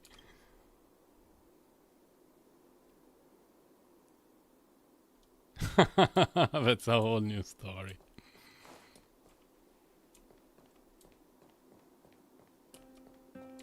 Oh?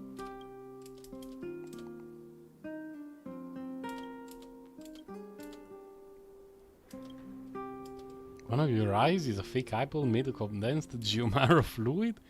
You hold a spear which is both your crotch and your dear comrade? What?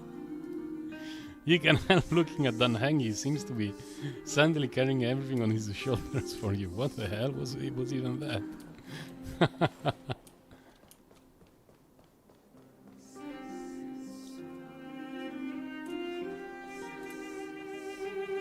Burnout was glorious. Burnout was one of the most glorious racing games in the history of mankind, not just of gaming.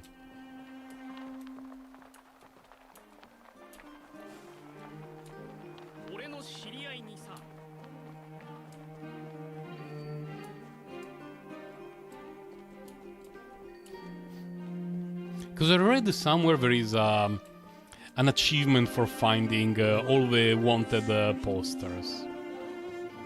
Not sure where the missing one could be.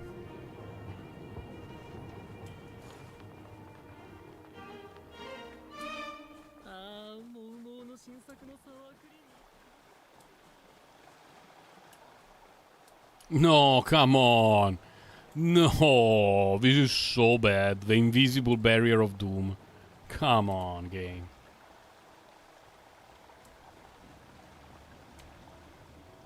Really?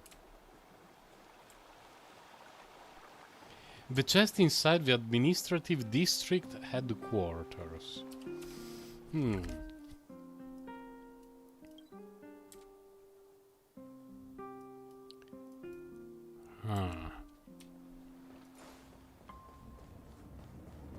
I'm not super sure.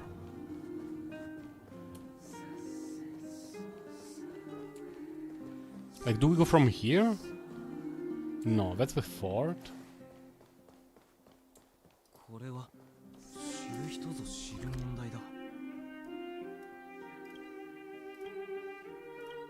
Blackwater Pass. Workshop. Fort.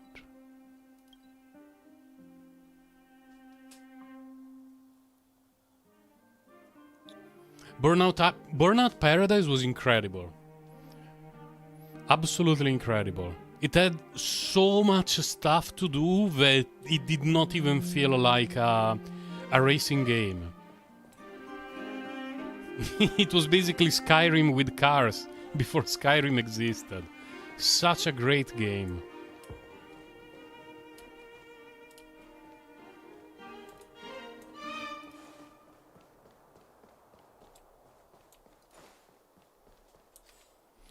The fort. Okay, so let's go to Kleepot Fort.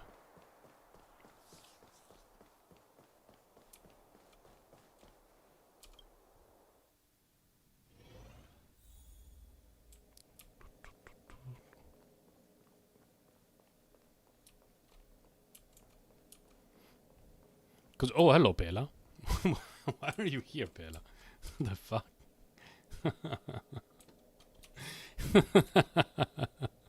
She's too short to get the books past the first row.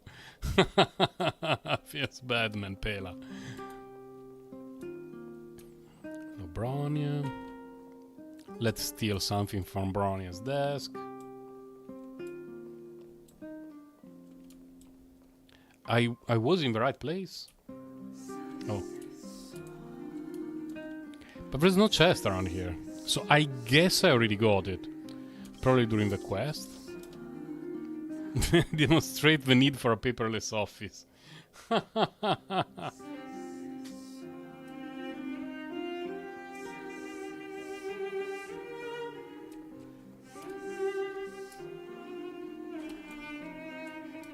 Yeah, I don't think there is any chest left over here for me. Wait, no, it was in Lofu. That's a bit different. Oh, but if you're talking about the one that you need to interact with an NPC a few times to make it spawn, then I got that one, yeah. If it's another one, I'm not sure.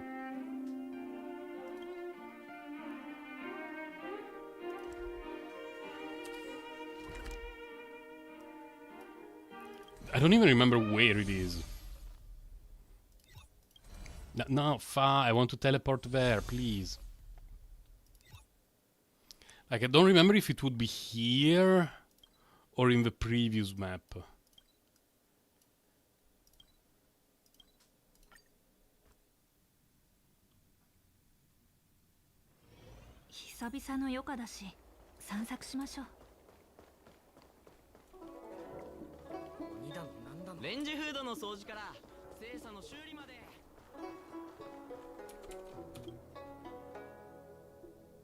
Let's see. Completely wrong place. Yeah. He doesn't like, you need to talk a few times, and then there are other things that happen, and then eventually you get access to a chest. Yeah, I got that one. The chests that are listed here, I got all of them on every map, so it's not like there is a lot of leftover stuff for me to do. Apart from those things for which I need a star here on Jarilo, but whatever. You got the Yanchin and Silver Wolf in 16 warps. Is it luck? Well, in 150 pools, I got 1 wealth, so I would say you have been a bit luckier than me. Moderately luckier. Free to play, by the way, right?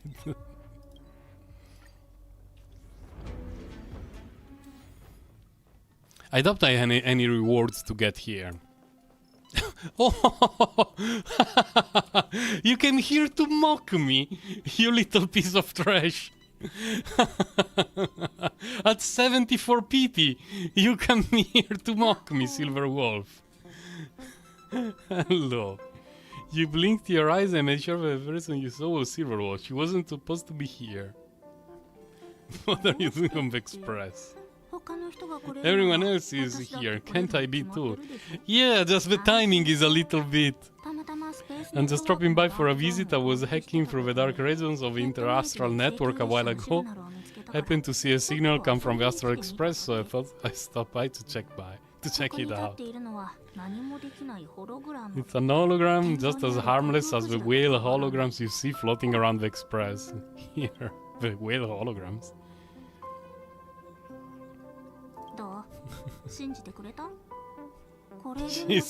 She's trolling me pretty hard, yeah. You can cut off the network connection on the Express and it will disappear into thin air until you turn it back on. Wait, how many jades did we get? From her 5?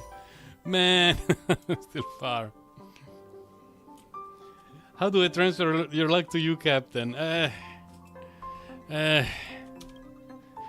One day there will be a way. Yeah, I already got the rewards.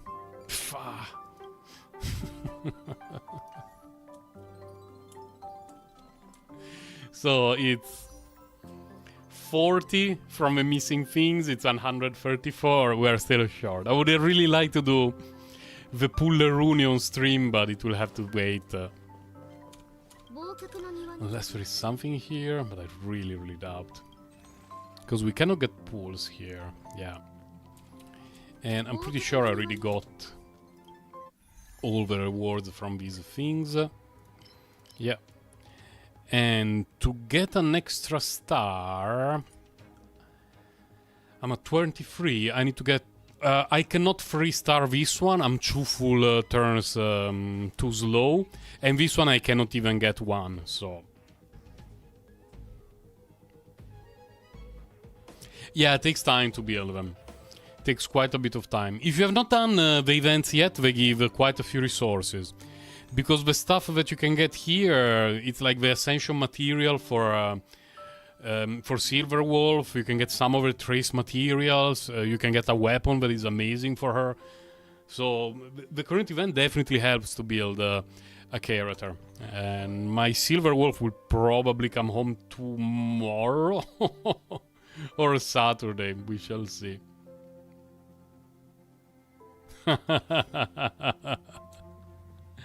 It's okay, Kawaii Potato. We tried. We failed, but at least we tried.